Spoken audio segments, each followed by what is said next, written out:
Hey guys, tonight we begin with the Harlequin came to be born. At Bergamo, between the Alps and the Lombard plain, there was once a fruit seller.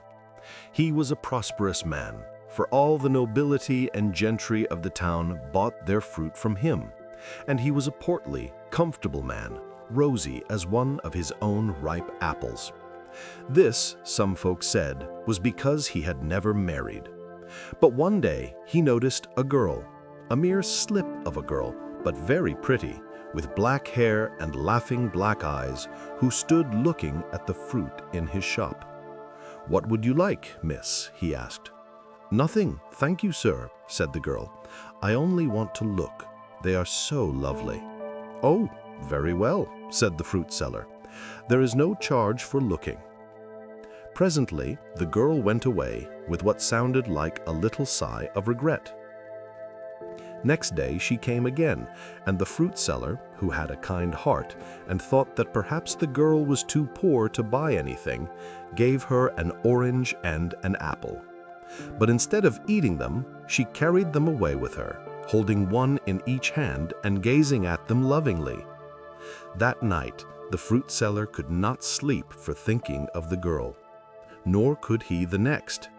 "This is nonsense," he said, but still he lay awake. "I wonder what is the matter with me," he said. For answer there appeared against the darkness a vision of the girl's pretty little face, with its great black eyes and lips like the most delicious sort of cherries. The fruit seller did not believe in wasting time. "You seem to be very fond of fruit," he said when the girl arrived as usual on the following morning. "I am. I love them better than anything in the world." "But only to look at? Don't you ever eat them?" "No," she said. "They are too beautiful." "Then what do you live on?" "Honey, mostly," said the girl. "I am not surprised to hear it," said the fruit seller gallantly. "I like ortolans too," said the girl. "Oh," said the fruit seller. Ortolans were very expensive. But the girl was very pretty indeed, and if ortolans cost money, the fruit seller had money and to spare. "How would you like all these fruit for your very own?" he asked. Now it was the girl's turn to say, "Oh." Her eyes grew bigger than ever. "I mean," the fruit seller went on, "how would you like to come and look after this shop? In short, and not to beat about the bush, how would you like to marry me?" "I should like it very much indeed," said the girl, who was a simple soul and always said just what she meant. So married they were, and neither of them regretted it. The fruit seller, whom his neighbors had regarded as a confirmed old bachelor, proved to be the most devoted of husbands, and gave his wife as many ortolans as she could possibly eat, while she was the merriest and most charming of wives imaginable. She was always laughing and dancing, especially dancing. One of the first things which the fruit seller had noticed about her was how lightly she walked, and now that she was happy, she hardly walked at all. She flitted. All the same, she was very useful in the shop. The fruit seller had been used to set out his fruit anyhow, often leaving them in the ugly, battered baskets in which he had bought them. But his wife changed all that. She had notions of her own about window dressing, and her husband, though he could not see that the way the fruit was arranged made any difference to their taste, let her do what she would. So she devised wonderful contrasts of golden orange and purple grape and piled the apples into glowing pyramids. The shop became one of the sights of Bergamo, and people came from far and near to see it. The fruit seller's business doubled, and he had to admit that his wife was not only a very delightful companion, but a very good businesswoman to boot. In due course, a son was born to this happy couple. He had his mother's eyes, laughed instead of crying when he was born, and hardly ever stopped laughing afterwards. He danced before he could walk, though it would not be very easy to describe how he did it. He was called Harlequin. The fruit seller was immensely proud of his son, and his mother worshipped him. "When he is old enough," she said, "I shall make him a suit of all the colors of the fruit in the shop, for if it had not been for the fruit, there would have been no Harlequin.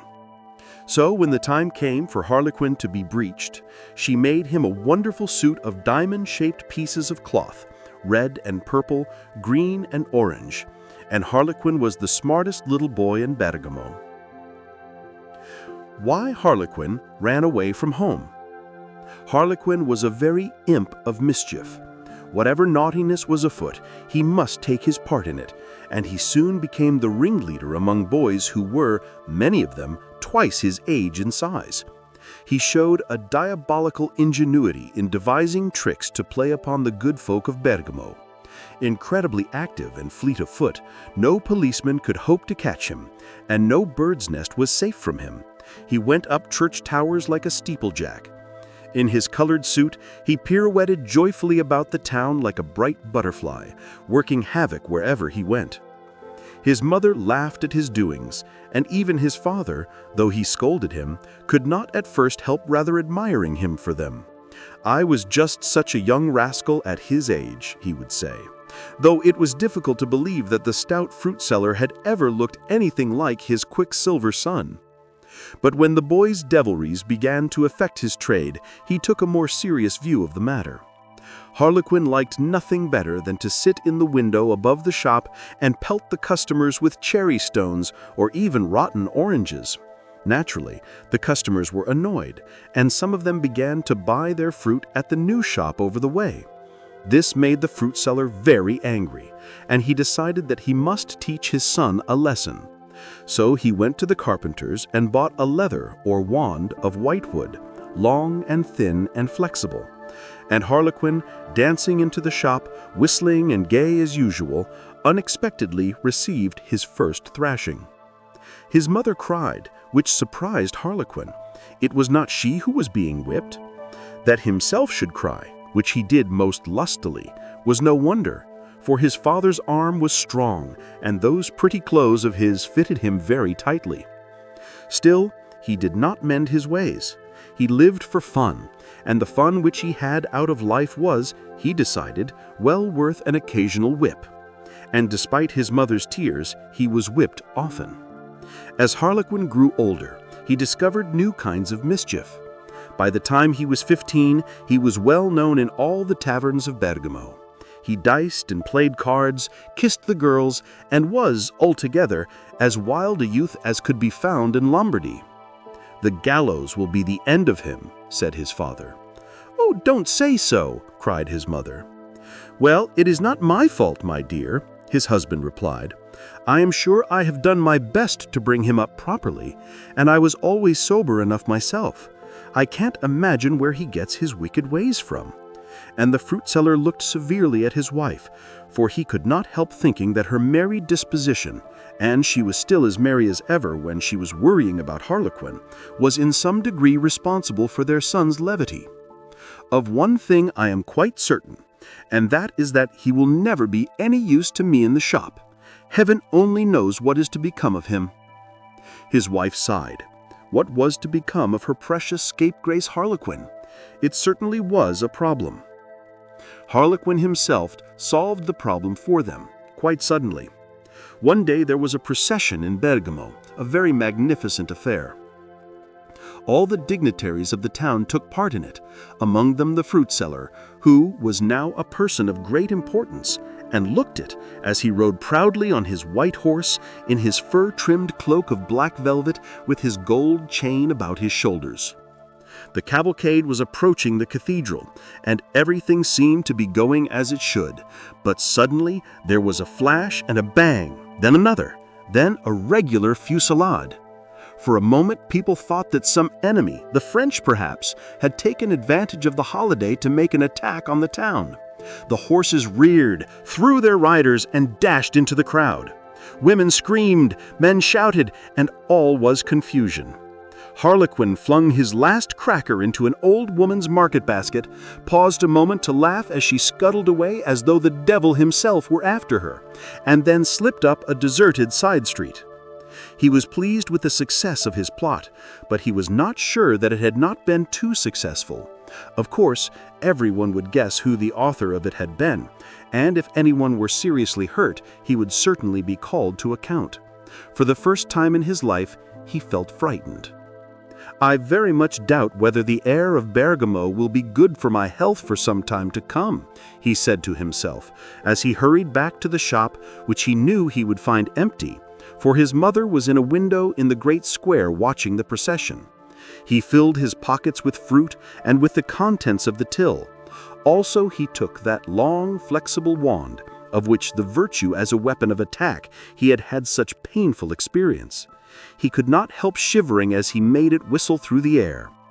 Until nightfall, he hid in an empty stable on the outskirts of the town, where he and his friends had often gone to play at their devilries. As soon as it was dark enough, he took the road. Harlequin walked on through the darkness. The cool night breeze made him feel very cheerful. He whistled and skipped, and every now and then turned a somersault. Presently the moon rose, and it seemed to Harlequin that she was smiling at him. He took this for a good omen, for he knew that the moon could exercise what influence she would upon the lives of men, and it was by no means improbable that he might need a friend ere long. He bowed to her respectfully, and then, since he was not at all respectful by nature, blew her an airy kiss. "She can take which greeting she prefers," he said to himself. The moon winked, and Harlequin, judging her by the girls he had known in Bergamo, guessed that it was his second salutation which she liked best. He was not really very much worried by the idea of pursuit. In the first place, it was quite likely that the Bergames, including his father, would be too glad to think that they had seen the last of him to try to get him back again, even for the pleasure of hanging him. In the second, he knew that he could show any pursuer, afoot or mounted, a clean pair of heels. He threw up his heels at the very idea and turned another somersault. About dawn, he was set upon by a couple of footpads, but they were heavy country fellows, and they could not even touch the agile Harlequin, who flew round and round them like a ring of flame. He had only his light wand against their bludgeons, but he made it whirl and flash so in the dawning light that they thought it was a sword of the finest steel. He flicked one man on the cheek, who ran away screaming that he was dead.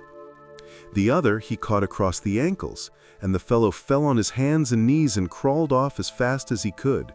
So sure it was he that both his feet were gone that he did not try to get up until he crawled for more than a mile.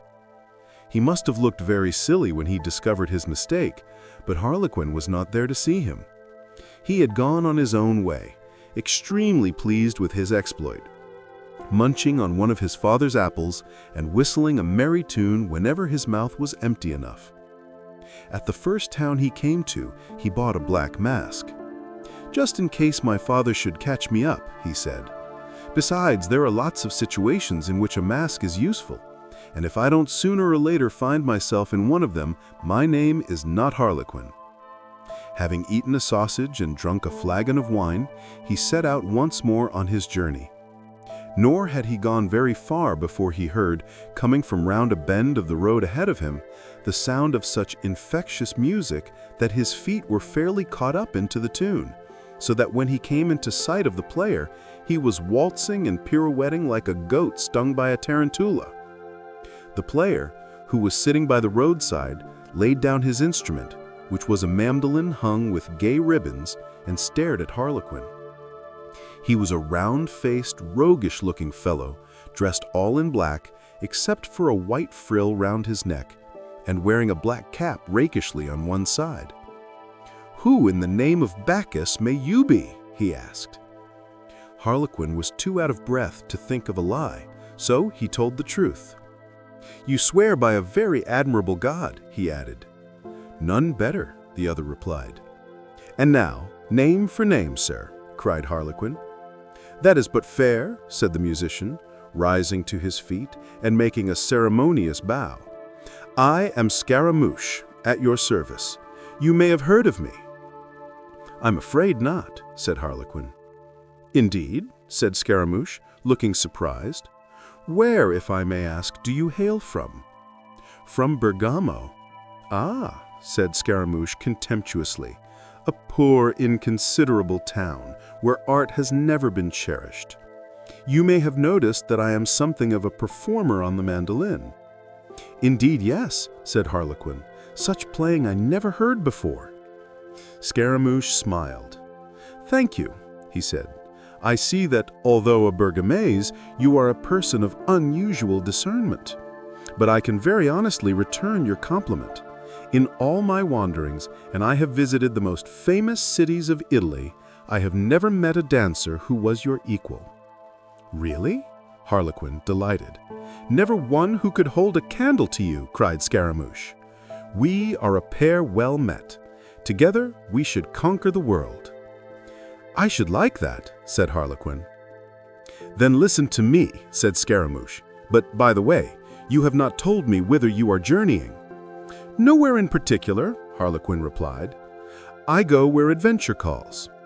"Then you could travel in no better company than mine," laughed Scaramouche, "for by Bacchus, whom we must duly honor at the earliest opportunity, I have never found adventure far from where I was." "But your plan, sir?" "It is simple enough. You must know that I am a musician not only by nature, but by profession. My mandolin is my means of livelihood." "Then you should be a rich man," Harlequin said. "Thank you," said Scaramouche. "You certainly have a very pretty way of putting things. As you say, I should be a rich man, a very rich man indeed, nay, the richest man in the world. For art is the greatest gift in the world, and music is the greatest of the arts. And I think I may say it without vanity, I am the greatest musician in Italy, and therefore, of course, in the world. So you see—" "Quite," said Harlequin, who knew nothing about art and was impatient to learn Scaramouche's plan. "But alas," Scaramouche went on, "there are so few people who can appreciate music for its own sake. Wherever I play, whether in the humblest tavern or the most magnificent palace, and I am equally at home in either, it is the same thing. 'You play beautifully, Scaramouche,' they say, 'but what a pity you do not sing and dance as well. It would be so much more amusing.' But unfortunately, I sing like a frog and dance like an elephant. Perhaps you can sing, Harlequin." "Not very well." "What one cannot do very well is not worth doing at all," replied Scaramouche sententiously. "But your dancing is certainly worth doing. With me to play and you to dance, we shall earn not twice, but 10 times as much as I could earn alone. It will be gold instead of silver, silver instead of coppers, and we shall make our fortunes. But maybe you are rich already." "On the contrary," said Harlequin, "when I have paid for my next meal, I shall hardly have a penny in my pocket." "Good," said Scaramouche. "You will dance all the better if your supper depends on it. Are you ready to start?" "To make my fortune, with all my heart. But where are you going to begin?" "In Venice," said Scaramouche. "Venice is the place where fortunes are made. Why, the merchants there are richer than princes anywhere else. Have you never been there?" "Until last night, I had never been outside Bergamo." "You don't say so," said Scaramouche. "Well, I will not ask you why you have left it now. I observe you wear a mask." "There's a reason for that," said Harlequin, feeling rather a fine fellow. "Quite so. And far be it from one gentleman to ask another why he chooses to go disguised. As a matter of fact," Scaramouche added, "your mask will not come amiss to our work. A touch of mystery always appeals, especially to the women. You like women, Harlequin?" "Why, yes," said Harlequin, thinking of certain pretty lips in Bergamo. "I did myself once," said Scaramouche, "but nowadays I find them too much trouble. A flagon of wine is more to my taste. Give me comfort and a flagon of wine, and I want nothing more until the flagon is empty." "But you are young. You will like Venice." "Then Venice be it," said Harlequin. "At Baratini's Inn." So Venice it was, and Harlequin not only liked Venice, as Scaramouche had predicted, but found it a most astonishing city. Having never before been outside Bergamo, he had of course never seen the sea. And here was a town actually built on the sea, where the houses had their feet in the water and people went about their business in boats. Scaramouche took him to an inn kept by a certain Burattino, where he had often stayed before. Burattino is a bit of an old rascal, but his beds are soft and he keeps a good table. We could not do better than make our headquarters with him. Also, he added, he has a very pretty daughter.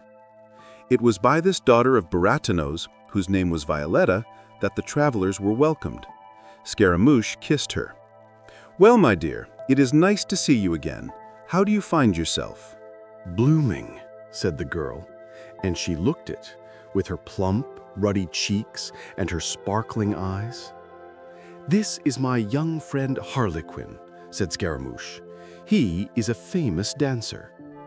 "How do you do, sir?" said Violetta, and offered Harlequin her lips, which he was not slow in saluting. "I like your kisses better than Scaramouche's," she said. "He kisses like an uncle. There is something of the lover in your way." "Naturally," said Harlequin. Violetta made him a merry curtsy. "Neither of you seems to be wasting much time," said Scaramouche. "Play us a tune, Scaramouche," said Violetta. "I want to see Harlequin dance." So Scaramouche played, and Harlequin danced, and presently the girl joined in. "You dance beautifully," Harlequin told her when they had stopped. "Nonsense," retorted Violetta. "Wait till you see Columbine. She is worthy to dance even with you." "Who is Columbine?" Harlequin asked. But before Violetta could tell him, her father, who had been awakened from his afternoon nap by Scaramouche's music, came bustling out of the inn. An enormous fellow was Burattino, round as a wine cask and as red and hearty as the wine of Burgundy. "I guessed it was you, Scaramouche," he cried. "That was easy guessing," said Scaramouche. "You heard me playing. But I cannot guess who this young man may be, who seems on such excellent terms with my flibbertigibbet of a daughter." Scaramouche introduced Harlequin to Burattino, and then they all went indoors. "We want 2 of your best beds, Burattino," said Scaramouche. "For as long as you like, my dear Scaramouche," said the innkeeper. For he knew that with Scaramouche there to make music, his parlor would always be full. When he learned of Harlequin's wonderful dancing, he grew more cordial than ever, and hastened to set before his guests the choicest of his cates and wine. At present, there was only one person besides themselves in the parlor, but that was a very magnificent person indeed. He was a tall, gaunt man, dressed in a gorgeous military uniform, with a great sword at his side and an enormous pair of mustachios, which he twirled continually. He did not look at all pleased to see the newcomers, and glared at them fiercely from under eyebrows which were fit companions to his mustachios. Scaramouche, who had met him before, bowed to him, as Harlequin thought, in rather a mocking manner. The soldier nodded curtly. "Who is that?" whispered Harlequin. "That," replied Scaramouche, "is the most illustrious Captain Spavente. What he is, I have no doubt you will find out for yourself before long. Anyway, I am far too hungry to tell you about him now." He fell to work upon his dinner, and Harlequin followed his example. "Ah," said Scaramouche, when they had finished, "that was good. Tramping the roads is all very well in its way, but there is nothing like a cozy inn, good food and drink, and a comfortable bed to follow. Were it not that I feel it would be cruel to deprive the rest of Italy of my talent, I should be very much inclined to settle down here for good." "You are a lazy fellow," said Harlequin. "Certainly this is a very excellent inn, and I am in no hurry to leave it. For one thing, I look forward to bettering my acquaintance with the fair Violetta, but I also look forward to seeing the rest of the world, which I hope you have not forgotten, Scaramouche. We are to conquer together." Scaramouche's only answer was a snore. Presently, Violetta came to clear away the dishes. She laughed when she saw Scaramouche. "He makes music even when he's asleep." "Are you asleep too, Harlequin? It's so hard to tell with that mask of yours." "As if I should close my eyes when there's a chance of looking at you," said Harlequin. Flattery again, said Violetta, and she sat herself on Harlequin's knee. As she did so, she threw a mischievous glance towards Captain Spavente, who still sat glowering on the other side of the room. "Did you like your dinner?" she asked. "I never ate a better," cried Harlequin. "'Twas I who cooked it. Have you no reward for me?" "Only kisses," said Harlequin, and gave her one. "They're all I want," said Violetta. "You shall have as many as you will take, my dear," and gave her another. This was too much for Spavente. With a tremendous oath, he rose from his seat and, rattling his sword and twisting his mustachios faster than ever, came striding across the room. "Put that young lady down, sir," he cried. "You may have observed that she put herself up of her own accord. I should be glad to learn by what authority you presume to interfere with her freedom of action. You cannot be her father, for I have met him. Perhaps you are her grandfather." This suggestion made Spavente furious. Although, for all his fine clothes, he was but a battered veteran, he prided himself on his youthful appearance. "Do you know to whom you are speaking, sir?" he shouted. "Well, my sleepy friend here did mention your name, but such interesting things have happened since," and he gave Violetta a squeeze, "that I have clean forgotten it. My name is Spavente," he said superbly. "Captain Spavente, of the army of His Most Glorious Majesty, the King of Spain. I should have thought that my fame, which has spread to the four corners of Europe, would have reached even your miserable ears, for I have slain my thousands on the field of battle and my hundreds on the dueling ground. Now, sir, you know by what authority I bid you put that young lady down. By the authority of a soldier and a gentleman to protect innocent womanhood from insult." "Don't be silly, Spavente. If I am innocent, it is not your fault." "And if I refuse to put her down, what then?"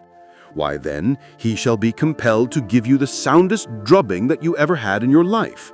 I scorn to stain with your base gore the sword which has bathed in the bluest blood in Christendom, but though you are unworthy of its edge, you shall make most intimate acquaintance with the flat of it." "Perhaps I should put you down after all," Harlequin said to Violetta. "What?" she cried contemptuously. "Do you mean to say that you are afraid of that windbag?" "He seems to be a very redoubtable warrior, my dear," Harlequin replied as he set her on her feet and got onto his own. Violetta turned angrily away. "Aha!" said Spavente, twirling his mustachios in triumph. "I thought I should soon bring you to a proper frame of mind. You mentioned a drubbing? If that is an exercise in which you are interested, I have a little thing here that may amuse you." I picked up his wand, bent it almost double, and let one end go again with a swish. "A pretty toy, is it not?" And he advanced, smiling, towards the captain. Spavente stepped back. The color had left his cheeks, and even his mustachios seemed to droop. "My dear sir, do be careful. That is a most dangerous thing to play with." "You were talking of drubbings," Harlequin began again. "But you misunderstood me," the soldier interrupted through chattering teeth. "I assure you, you quite misunderstood me. I was only jesting." "I am something of a jester myself," said Harlequin, and whirled the wand around Spavente's head, missing his nose by a bare inch. Violetta clapped her hands. Spavente backed, and step for step, Harlequin followed him. Once the wand just tweaked Spavente's ear, and he set up such a roar that awakened Scaramouche, who all this time had been peacefully asleep. "What is the matter?" he asked, stretching himself and yawning. "Oh, I see. The captain. I told you you would soon find out about him, Harlequin." Seeing his tormentor's attention for a moment diverted, Spavente made a bolt for the door, but in his haste he failed to notice a bench which lay across his path. Over it he went with a crash and a clatter, and as he sprawled face down, Harlequin, quick as lightning, seized his opportunity. Swish fell the wand, and again, and yet again, while the captain bellowed for mercy, until at last Violetta, though she could hardly speak for laughing, took pity on his unhappy plight. "That is enough, Harlequin," she said. "Let him go now." So Harlequin stayed his hand, and the crestfallen soldier crept blubbering from the room. "That was charming," Harlequin said. It reminded me of my boyhood." "It made me thirsty," said Scaramouche. "Such a dust!" And he sent Violetta for wine.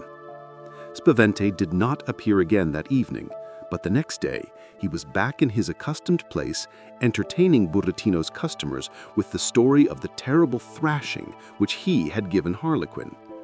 It was to be noted, however, that whenever Scaramouche or Violetta or Harlequin himself happened to come into the room, he was seized with a sudden fit of modesty. The Lady Isabella's entertainment.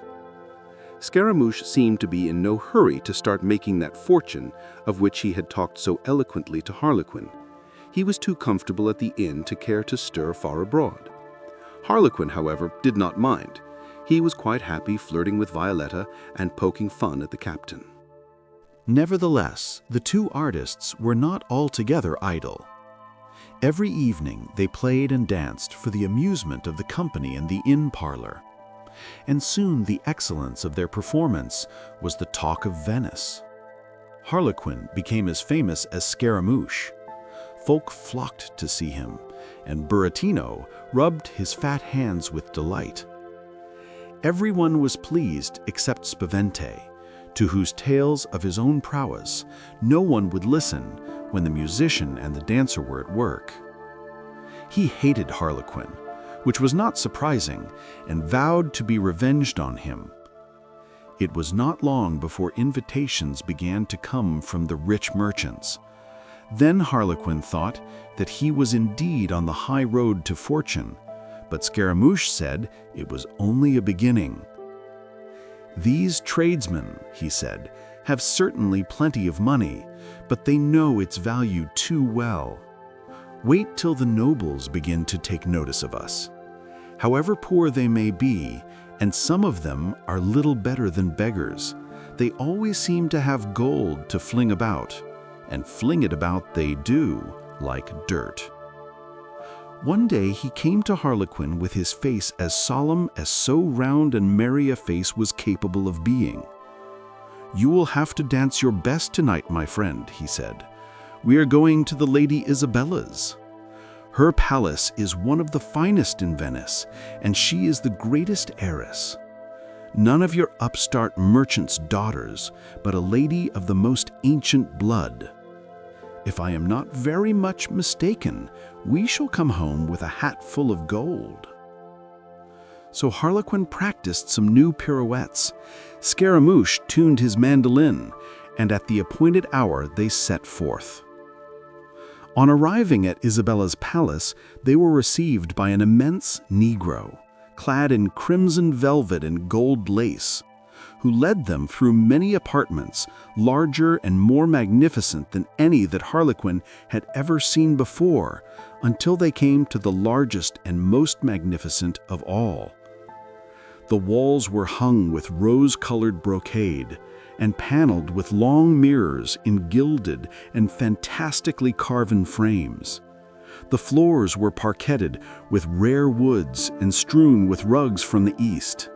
1,000 candles blazed in the candelabras of crystal which hung from the molded ceiling.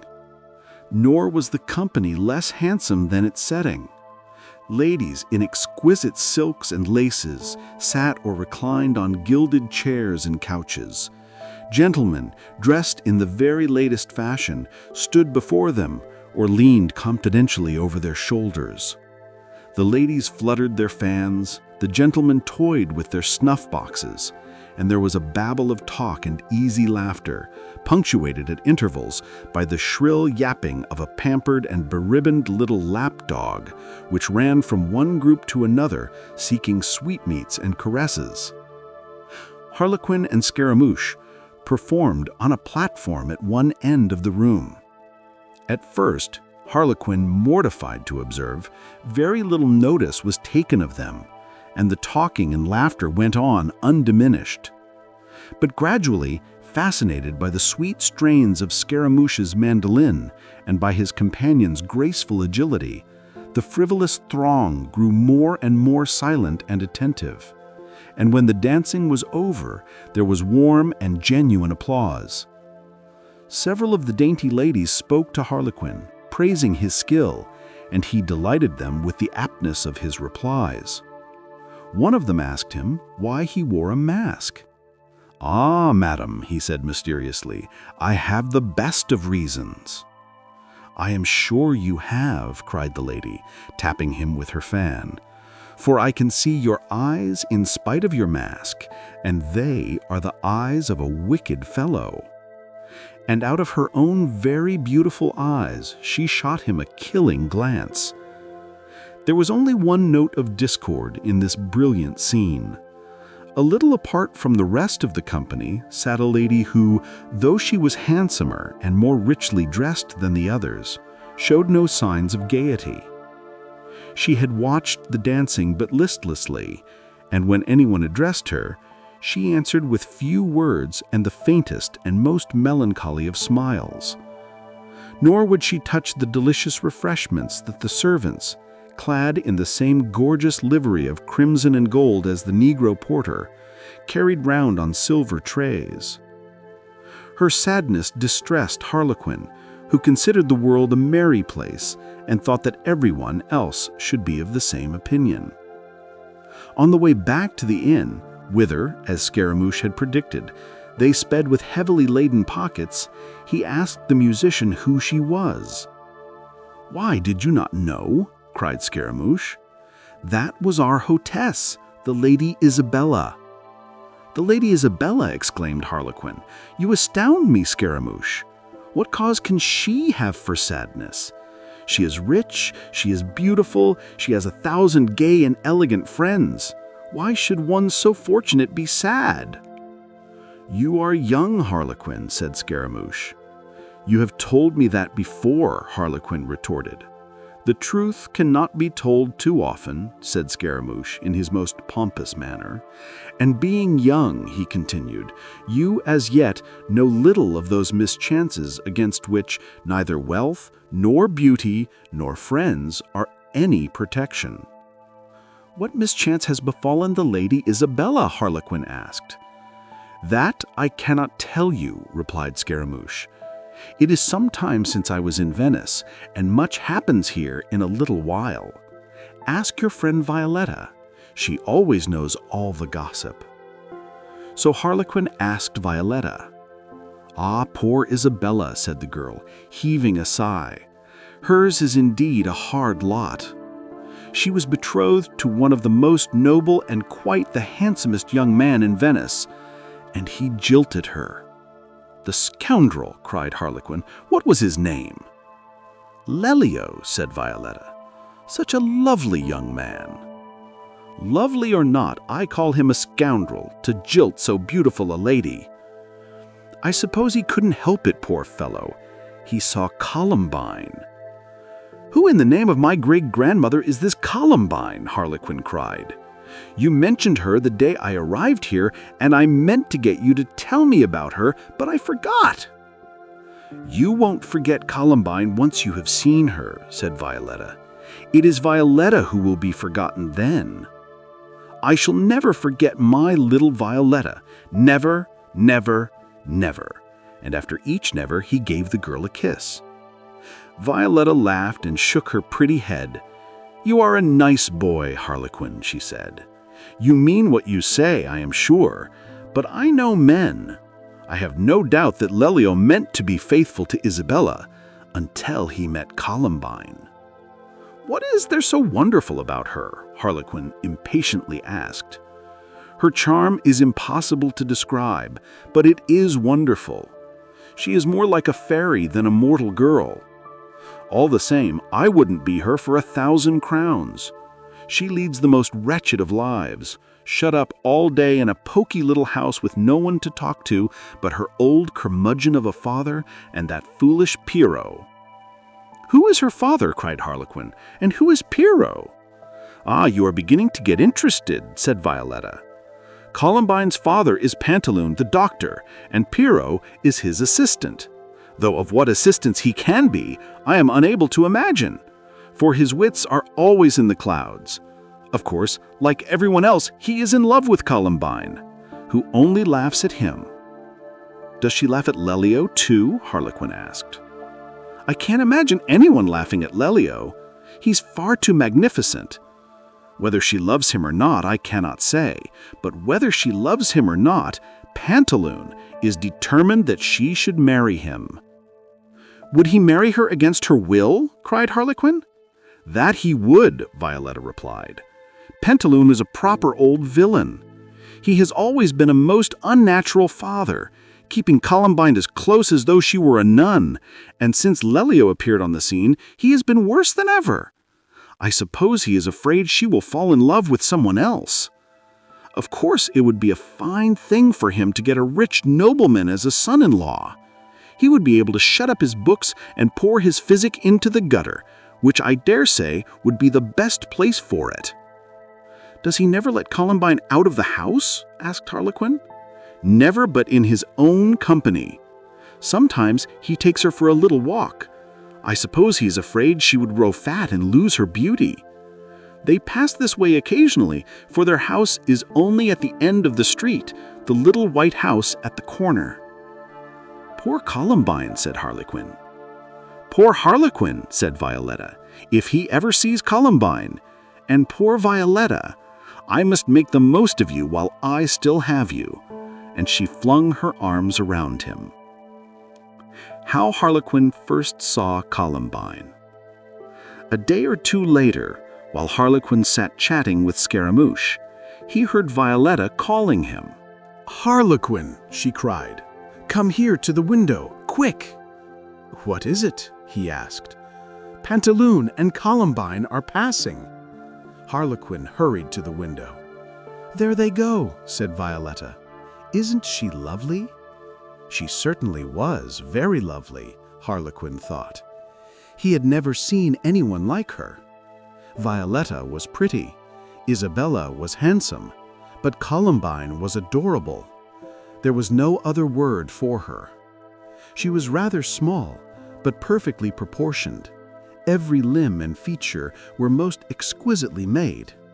Her complexion was of the daintiest rose and cream. Her hair, a great golden coil round her beautiful little head, glinted in the sunshine.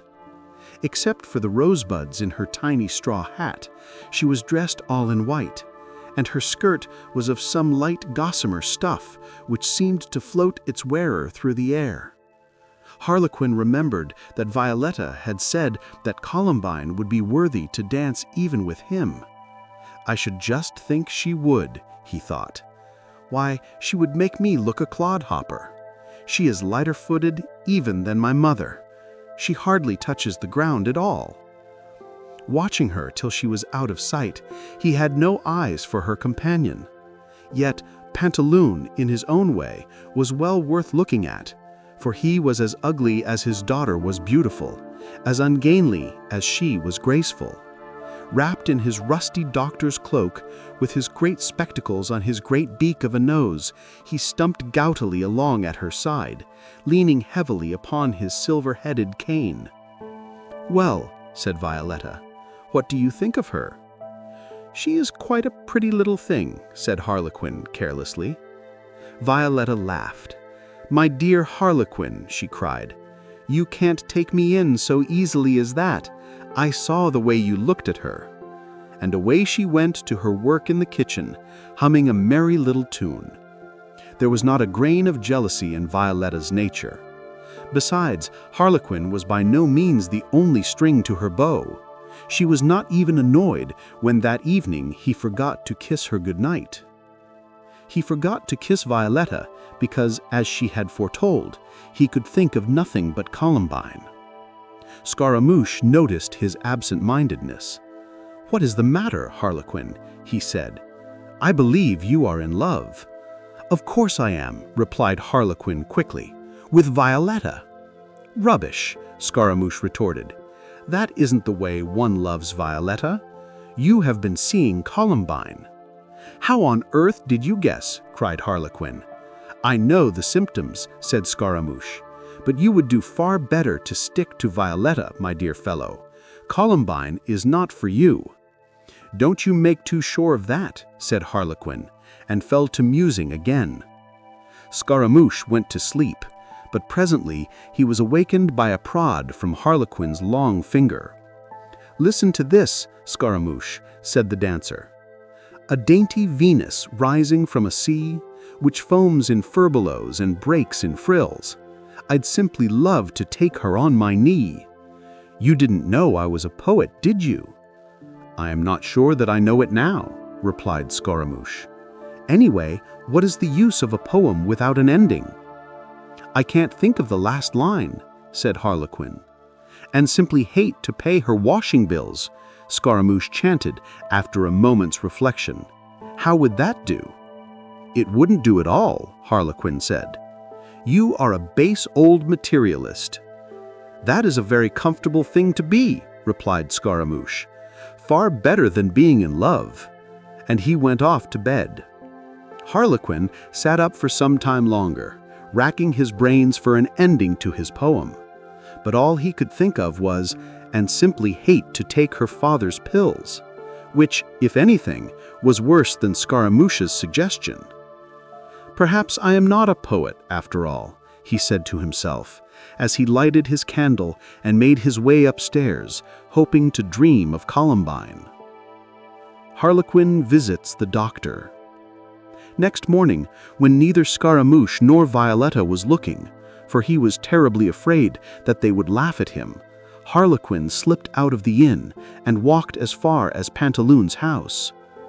"It is certainly an unpromising citadel to try to storm," he thought, as he observed the closed door and the heavily curtained windows, through which, even if Columbine were behind them, there was not the least chance of catching a glimpse of her. How on earth does one get into a house into which one has no sort of an excuse for getting into? Harlequin asked himself. Then he recollected that Pantaloon was a doctor. "Why," he cried, "what a fool I am! It is the simplest thing in the world." So he pulled his face into a very miserable expression and knocked on the door.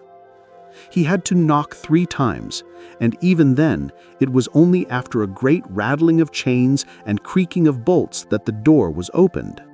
Round it peered a long, white face, made all the whiter by the black skull-cap which crowned it, a pair of big, melancholy eyes, and a little scarlet mouth shaped like an O.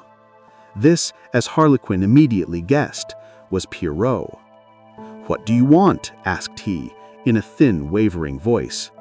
"I am very ill. I want to see Dr. Pantaloon." "Oh, do you?" said Pierrot. "Are you really very ill?"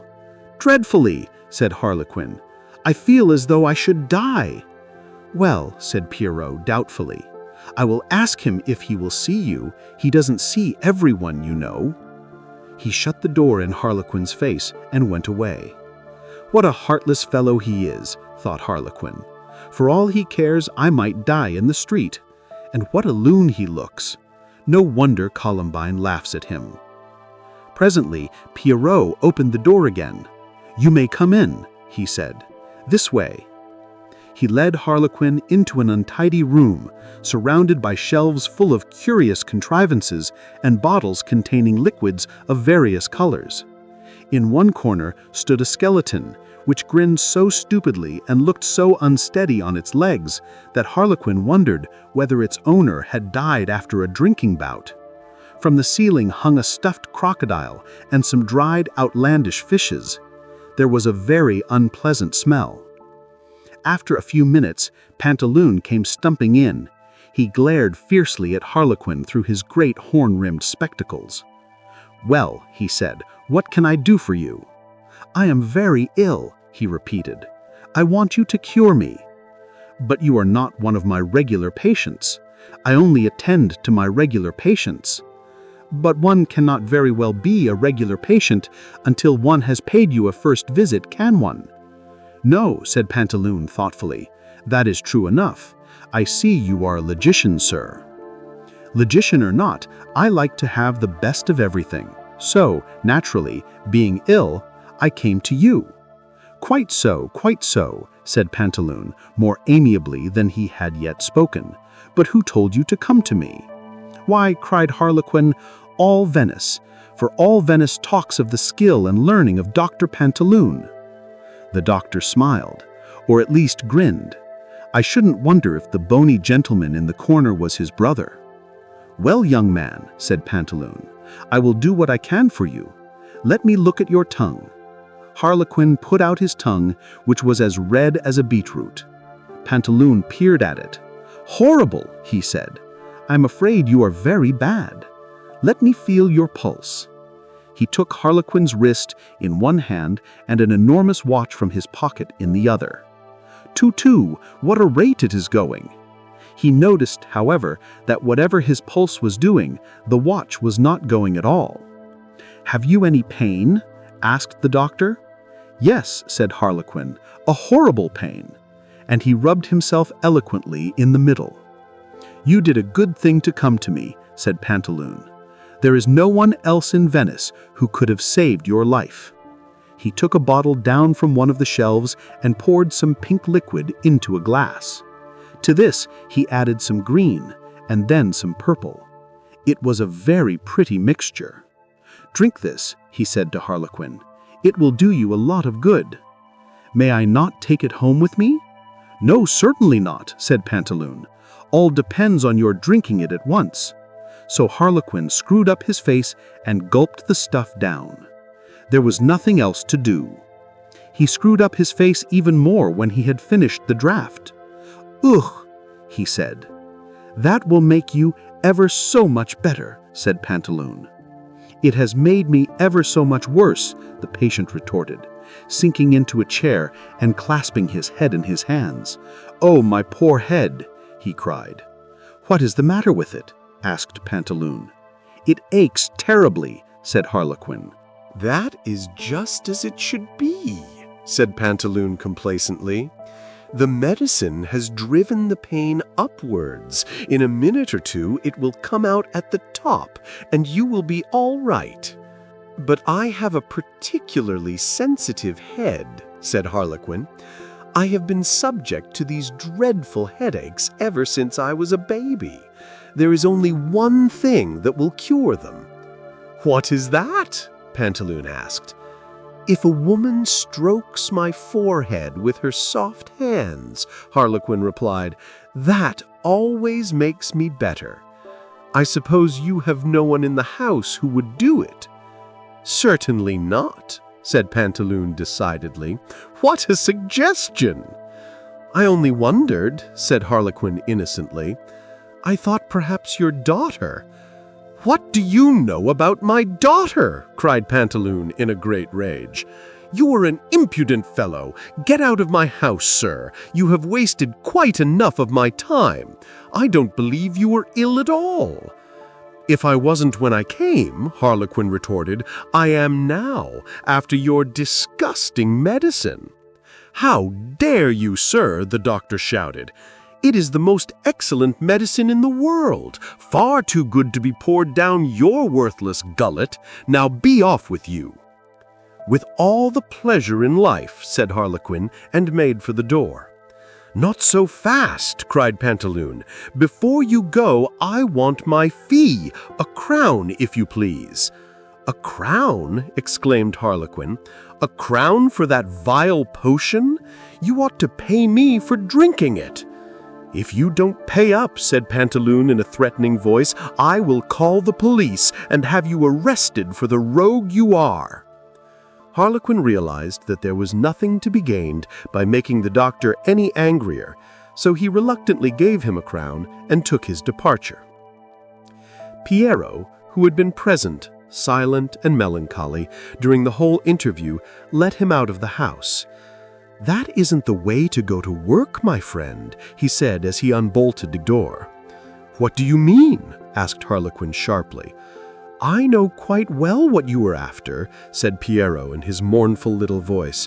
"But it is no use. Even if you could get near her, which you can't, it wouldn't be any use. She wouldn't look at you. She won't look at me." "That is a very different thing," said Harlequin contemptuously. All the same, he had to admit to himself that he had not made a very successful beginning. He had failed to see Columbine, made an enemy of her father, and been forced into the bargain to pay a crown for the nastiest drink he had ever tasted. Violetta sets her wits to work. "Wherever have you been all this time?" asked Violetta as Harlequin entered the inn. "Nowhere in particular," said Harlequin carelessly. Violetta laughed. "That means that he has been somewhere very particular indeed," she said to Scaramouche. "I shouldn't mind wagering 20 crowns that he has been trying to see Columbine. And I shouldn't mind wagering 50 crowns that he has not succeeded." "Did you, Harlequin?" Violetta asked. "No, I didn't," Harlequin admitted, "but I made the acquaintance of her papa." "I am sure he was delighted to make yours," said Scaramouche sarcastically. "He is noted for his hospitality." "He certainly insisted on giving me a drink," said Harlequin, pulling a wry face. "Do tell us what happened," cried Violetta. So Harlequin told them, and before he had finished, they were both nearly dying of laughter. "I don't see that it was as funny as all that," Harlequin said sulkily. "Poor Harlequin," said Violetta. "What a shame! But I should have thought you were too clever to go such a simple way to work." "Well," said Harlequin, "since Columbine hardly ever goes outside the house, I thought my best chance of seeing her was to get inside." "Pantaloon was quite right," said Scaramouche. "You are a logician, Harlequin." Unfortunately, things don't always happen logically in this casual and rather ridiculous world. You know a lot of long words, Scaramouche, but they won't help Harlequin to see Columbine. "Is it absolutely necessary that he should see her?" Scaramouche asked. "Of course it is," replied Violetta. "He wants to, and Harlequin is one of those people who must always have what they want. Aren't you, Harlequin?" "How well you know me, Violetta," said Harlequin. "But Columbine might not like him if she did see him," objected the skeptical Scaramouche. "Nonsense," said Violetta. "Who could help liking Harlequin?" "Violetta, you are a darling," cried Harlequin, and kissed the girl. "You haven't done that for more than 24 hours, she said. "It won't be 24 seconds before I do it again," Harlequin retorted, and it wasn't. "You seem to be getting away from the matter at hand," Scaramouche remarked dryly. "Oh no, we aren't," replied Violetta. "Harlequin is only rehearsing." "Don't be unkind, Violetta," said Harlequin, giving her waist a gallant squeeze. "I am not sure that I want to meet Columbine after all." "Now you are being silly, Harlequin. You know you want to meet her. Of course you like kissing me. Who wouldn't? But wait till you have kissed Columbine." "It appears that I shall have to wait," said Harlequin. "You were a faint-hearted fellow to be put off at the first check. Why don't you try again when Pantaloon is out?" "That is no good," said Violetta scornfully. "Pantaloon very rarely goes out, except when he's summoned to a patient. And when he does go, he locks the door on the outside so that neither Columbine or Pierrot can open it." "Do you mean to say that he locks them up alone together?" cried Harlequin. "But after all," he added, "why shouldn't he? That white-faced moon-gazer is more like a girl than a boy, and more like a ghost than either." "Poor Pierrot," said Violetta. "I pity him." "You pity everybody," said Harlequin rather shortly. "Violetta has a very large heart," said Scaramouche. "And a tolerably long head," the girl retorted. "Harlequin doesn't seem to be able to help himself, and you are far too lazy to try to help him. But I have a notion that I can." "Have you?" cried Harlequin eagerly. "Oh, do tell me! Quick!" "Well," said Violetta, "the important thing is not that Columbine should see you, but that she should see you dancing. She adores dancing more than anything in the world, though it is not much that she gets of it, poor lamb. There is no one to dance with her, and I am sure she has little heart for dancing alone. Pierrot, who does sing very nicely, can't dance a bit, and as for Lelio, if looks go for anything, he is far too stiff and solemn for anything livelier than a minuet. So to see a dancer like you, Harlequin, would be a wonderful treat for her. And if you could only dance together, she would be yours forever." "What bliss!" exclaimed Harlequin. But how is it to be managed? How can we ever dance together? That we must think about later. It is no use being impatient. We must take one step at a time. If we can contrive that she should see you, that would be a great thing. But can we? Harlequin asked. I think so, Violetta answered. You can dance in the street as well as in a house, I suppose. Of course, said Harlequin. And Columbine can look out of a window. The point is to get her to look out the window at the same time that you are dancing in the street. That ought to be easy, said Harlequin. It isn't in the least easy, replied Violetta. How are we to let her know that you are going to be there? By sending her a letter, I suppose, said Harlequin. By sending her a letter, repeated Violetta in contemptuous tones. Why, Pantaloon would be the first to read it. All the same, a letter it must be, only it mustn't be sent. It must be delivered straight into Columbine's own hands by someone we can trust. Whom can we trust? Asked Harlequin, who was beginning to despair. Only ourselves. You, I, and Scaramouche. At least I suppose we can trust you, Scaramouche. You can count on me, my dear. I am no spoil sport. But who of us is to deliver the letter? Said Harlequin. Well, you have seen what luck you had when you tried to get near the young lady, and Scaramouche would fare no better. It is plain that it will have to be me. Oh, will you? Cried Harlequin. Dear Violetta! I will try at any rate, she replied, but it is not going to be easy even for me. Besides, there is another thing. Oh dear, said Harlequin, there seems to be no end to the difficulties. What is this one? Pantaloon himself, said Violetta. Of course, he must be got out of the way. It wouldn't help us much if he were to catch you at your capers, would it? I'll look after Pantaloon, said Scaramouche. Violetta set out for Pantaloon's house. She would not tell Harlequin and Scaramouche exactly what she meant to do, but they noticed that she carried under her arm a bottle of the best wine in her father's cellar. "Good afternoon, Pierrot," she said, when the doctor's pale assistant had opened the door to her. "Good afternoon, Violetta," said Pierrot. "What brings you here? I hope you are not ill." "Dear me, no," replied Violetta. "I only want to see Pantaloon." "He is very busy at his books," said Pierrot doubtfully. "Tell him my father has sent him a present," said Violetta, and held up the bottle. "That will fetch him, I know." "Couldn't I take it to him?" Pierrot asked. "No," said Violetta. "I don't trust you." "Oh, Violetta," Pierrot protested, "what a thing to say! I dare say I have my faults, like other people, but I am not a thief. Besides, I never drink wine. Half a glass makes me tipsy."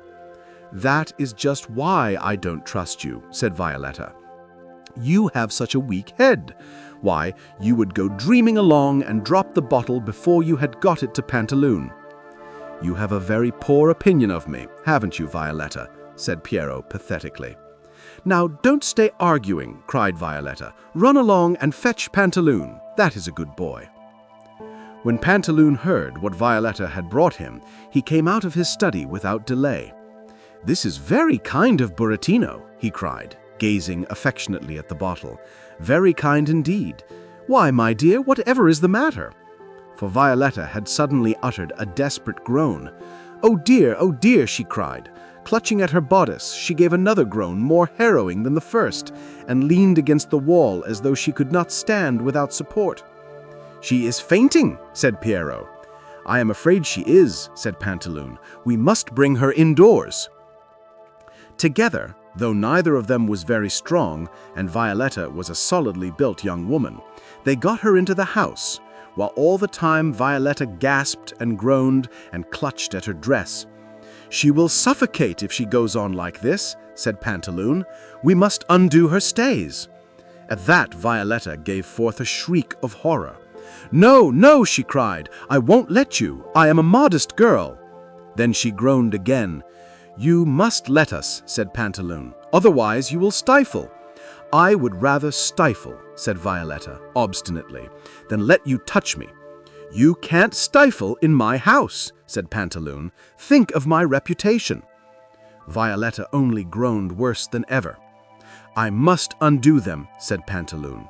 "No," cried Violetta, "not for the world." "Then undo them yourself," said the doctor crossly. "I can't," Violetta moaned. "I feel too weak." "What is to be done?" cried Pantaloon. "There is only one thing to be done, master," said Piero. "We must call Columbine. After all, it is only a girl." "I suppose there is nothing else for it," said Pantaloon reluctantly. "If the young woman dies here, that old gossip Burattino will tell everybody, and I shall be ruined. Fetch Columbine, Piero." So Piero fetched Columbine, and Pantaloon told her what she was to do. "You must turn your backs," said Violetta to Pantaloon and Piero. "Very well," said Pantaloon. "You are a very particular young lady for an innkeeper's daughter. Turn round, Piero." Columbine was looking very alarmed, but so soon as the men's backs were turned, Violetta gave her an encouraging smile and beckoned her to come close. Columbine prepared, with timid fingers, to do what she supposed was expected of her. But the other girl impatiently stopped her. "Never mind about that," she whispered. "Here, take this." And she thrust a twisted scrap of paper into Columbine's hands. "Hide it, quick." Columbine, blushing and bewildered, thrust the note into the top of her dress. "We have finished," said Violetta. "You may turn round now." "You have not been long," said Pantaloon. "Of course not," replied Violetta scornfully. "Columbine is a woman, not a clumsy man." "Well," said Pantaloon, "I hope you feel better." "Much better, thank you. I can't think what made me come over so queer. How much have I to pay you?" "I charge nothing to Burattino's daughter," Pantaloon answered with a grin. He quite believed he had saved the girl's life and hoped that her father would show his gratitude with another bottle, or perhaps a whole cask. Violetta took her departure, and Columbine hurried back to her room. She wanted to be alone to read that mysterious note. It was a very short note indeed. This was all that was in it. "Next time your father goes out, look out the window at the side of the house." Nothing more, not even a signature. Columbine, who had never received a letter before, found it very exciting. What could it mean? She would certainly do as it told her, though of course, she reflected, she might have to wait a long time. Sometimes her father did not leave the house for days together. Naturally kind-hearted as she was, Columbine could not help hoping that someone might soon be taken ill and send for him. The door opened, and Piero entered. Columbine had only just time to hide the note. "You have not asked me to do that before," she said severely. "Perhaps not," replied Columbine, "but I am grown up now, remember." "You have grown up very suddenly. I wonder if Violetta helped you to grow up." "What do you mean?" cried Columbine. "I only wondered." "I don't believe you turned your back properly," said Columbine angrily. "Oh, yes, I did," Piero answered. "I always do what I am told, but my eyes can see a long way round the corner, you know." Columbine looked at him. His long, narrow eyes certainly were very far apart. "What did you see?" asked Columbine. Piero smiled. "I am not at all sure that I ought not to tell your father," he said. "Oh, Piero!" cried the girl in a panic. "You wouldn't do that." "It may be my duty," said Piero solemnly. "I always like to do my duty." "But what did you see?" Columbine repeated. Again, Piero only smiled. "I don't believe you saw anything at all," said Columbine. "You are simply teasing me." "It is not what one sees, my dear," Piero began even more solemnly. "I am not your dear," said Columbine, stamping her little foot. "Yes, you are," said Piero. "You may not think you are, you may not want to be, but you are. And it is a very good thing for you that you are. But to go on with what I was saying when you interrupted me, it is not what one sees that is important, it is what one feels, and I feel that there is mischief brewing." "I am sure I hope there is," said Columbine rebelliously. "Oh, Piero." "Well," said Columbine, "it's about time something happened. I am sick and tired of being cooped up here with nothing to do, never going anywhere and seeing no one but you and Papa." "And Lelio," Piero put in. "Oh, don't talk to me of Lelio," said Columbine, frowning. "I am sure I don't want to talk of him," said Piero. "He is no friend of mine. He treats me like a dog." "It's a shame," cried Columbine. "I don't really mind that," Piero said sadly. "I am used to it. It doesn't matter how he treats me. But he is going to take Columbine away. That is what I can't forgive him." "He is going to do nothing of the kind," said Columbine decidedly. "I will never marry Lelio." "I don't know what your father will do if you don't," said Piero. "I don't care what he does," replied Columbine. Piero had never seen her in so rebellious a mood, and he thought it made her even possibly lovelier than ever. She went on, "He can lock me up and feed me on bread and water every day. He can make me take all his nastiest medicines every day, but I won't marry Lelio." And again she stamped her foot.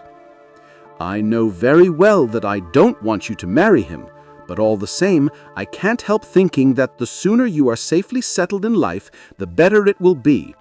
I am quite sure there is mischief brewing." "I don't know where else you would feel it," Columbine scoffed. "You are nothing else but bones." "I have a heart too, Columbine," sighed Piero. "Please don't start talking about your heart, Piero. I have heard about it so often." "Cruel Columbine." Columbine pirouetted round the room. "I can't help it, Pierrot," she said. "When you begin making love to me, I always want to laugh. Do you really love me very much, Pierrot?" "You know I do," cried Pierrot. "Then will you do something for me?" "Anything in the world," said Pierrot, striking a lovelorn attitude. "Then," said Columbine, "promise me that whatever you have guessed and whatever you notice during the next few days, you will say nothing to Papa." "Oh, Columbine," cried Pierrot, "you are not going to do anything dreadful." "I don't know what I'm going to do," Columbine laughed. "I don't know what is going to happen. But promise, if you don't, you shall never come into this room again, whether you knock or not." "I promise," said Pierrot. "Then you may kiss my hand," said Columbine.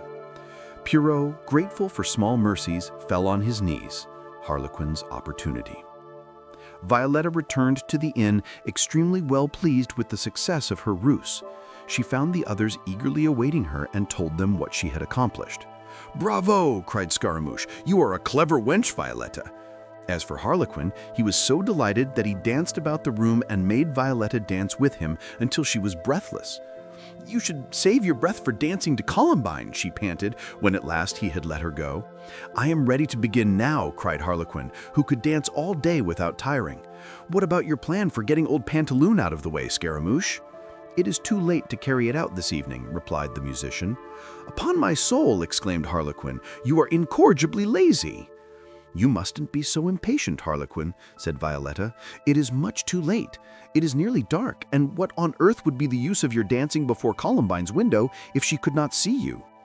Harlequin could not help acknowledging the force of this argument, so he made up his mind to wait till the morning with as much patience as he could muster. But he was far too excited to sleep.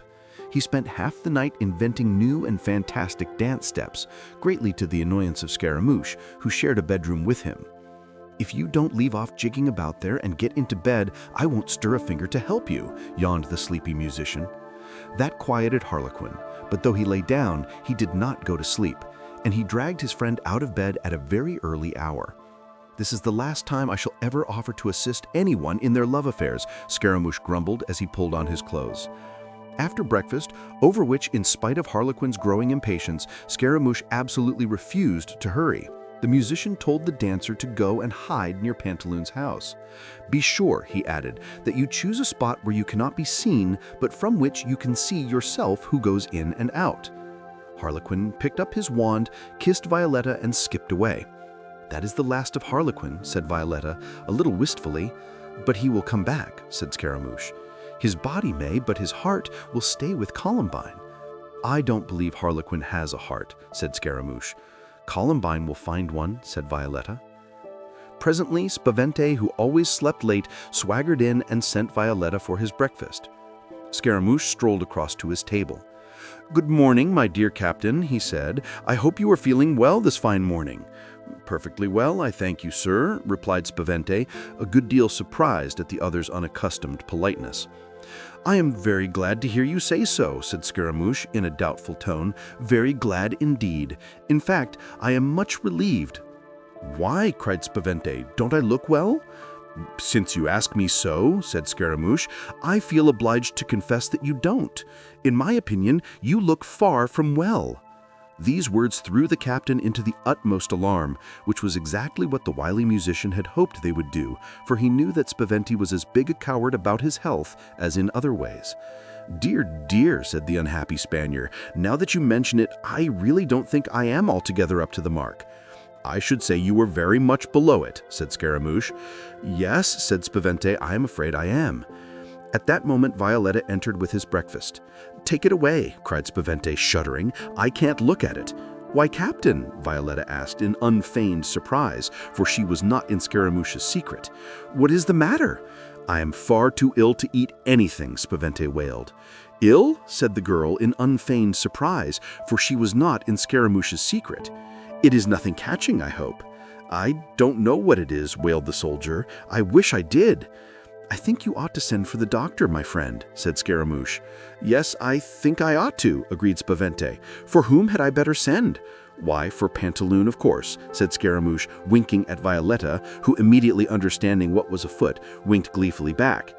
"He is the best doctor in Venice. Besides, he lives so near. Let me fetch him for you." "Would you be so kind?" said Spavente. "I should take it as a great favor if you would." "Say no more about that," cried Scaramouche heartily. "Now, you just go back to bed, and I will have Dr. Pantaloon to you in 10 minutes. Harlequin, watching from his hiding place, saw Scaramouche arrive at the doctor's door, which, after the usual delay, was opened by Pierrot. Scaramouche went inside, but it was not long before he came out again, and to the dancer's joy he was accompanied by Pantaloon. The doctor, in fact, had been in no way loath to visit Spavente. Knowing him only by sight, he judged him from his clothes to be a very fine gentleman indeed, and scented a profitable patient. Had he seen the length of the score chalked up against the captain's name on Bertuccino's slate, he would undoubtedly have stayed at home. As it was, however, he hurried toward the inn as fast as his gouty feet could carry him. And luckily he did not look around, or he would have seen Harlequin blowing him a derisive kiss as he skipped toward the window at which Violetta had told him he might hope to see Columbine. Harlequin looked up at the window, and he was not disappointed. For no sooner had Columbine heard the door close behind her father and his visitor than she had made haste to follow the instructions contained in that mysterious and exciting letter. So Harlequin had a glimpse of a golden head peeping timidly from behind the curtains. Then he began to dance, as never in his life he had danced before. The great ladies who had applauded him at Isabella and other houses would have been amazed if they could have seen him. He had given them of his best, but the hope of pleasing Columbine inspired him to something far better than his best. He found himself doing beautiful, intricate steps that he did not know that he knew. Tunes came to his head more delicious than any that had ever flowed from Scaramouche's mandolin, and his feet followed them of their own accord. All the time, he was watching Columbine's window. At first, he could see nothing but that glimpse of golden hair. Little by little, however, the heavy curtains parted, and presently the casement was thrown open, and Columbine, her timidity lost in wonder and delight, leaned far out over the sill. Indeed, she leaned so far that Harlequin grew nervous and stopped dancing. For a few moments they looked at each other without speaking. Then Harlequin made his most graceful bow. "Well," he said, "did you like it?" "Oh, it was perfect!" cried Columbine. "I've never seen anything like it before. But who are you? What is your name?" Harlequin told her. "I know yours," he added. "Do you?" said Columbine. But her thoughts were still on the wonderful dancing. "I never imagined anyone could dance like that." "You could yourself?" said Harlequin. "Oh, no," Columbine protested. "Violetta says you could," Harlequin replied. "She says you love dancing." "I do," cried Columbine, "above all things, but I can't dance like you." "Try. Let us dance together." "How can we?" Columbine asked. "I can't get out." "But I could get in," Harlequin said, "if you would let down a rope." "Oh, I don't dare," cried Columbine. "Supposing my father should catch us." For his part, Harlequin was prepared to risk even that, so anxious was he to get nearer to Columbine. But seeing that she was really frightened by his suggestion, he did not press it. "Well then," he said, "I will dance down here, and you shall dance up there. How would that be?" "Yes, let us do that." So Harlequin began dancing again, and Columbine, after watching him for a moment, joined in. She followed him perfectly, repeating even his most intricate steps with exquisite grace.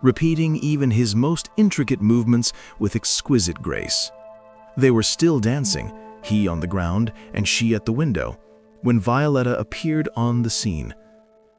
She clapped her hands in admiration, and then she put one of them on Harlequin's shoulder.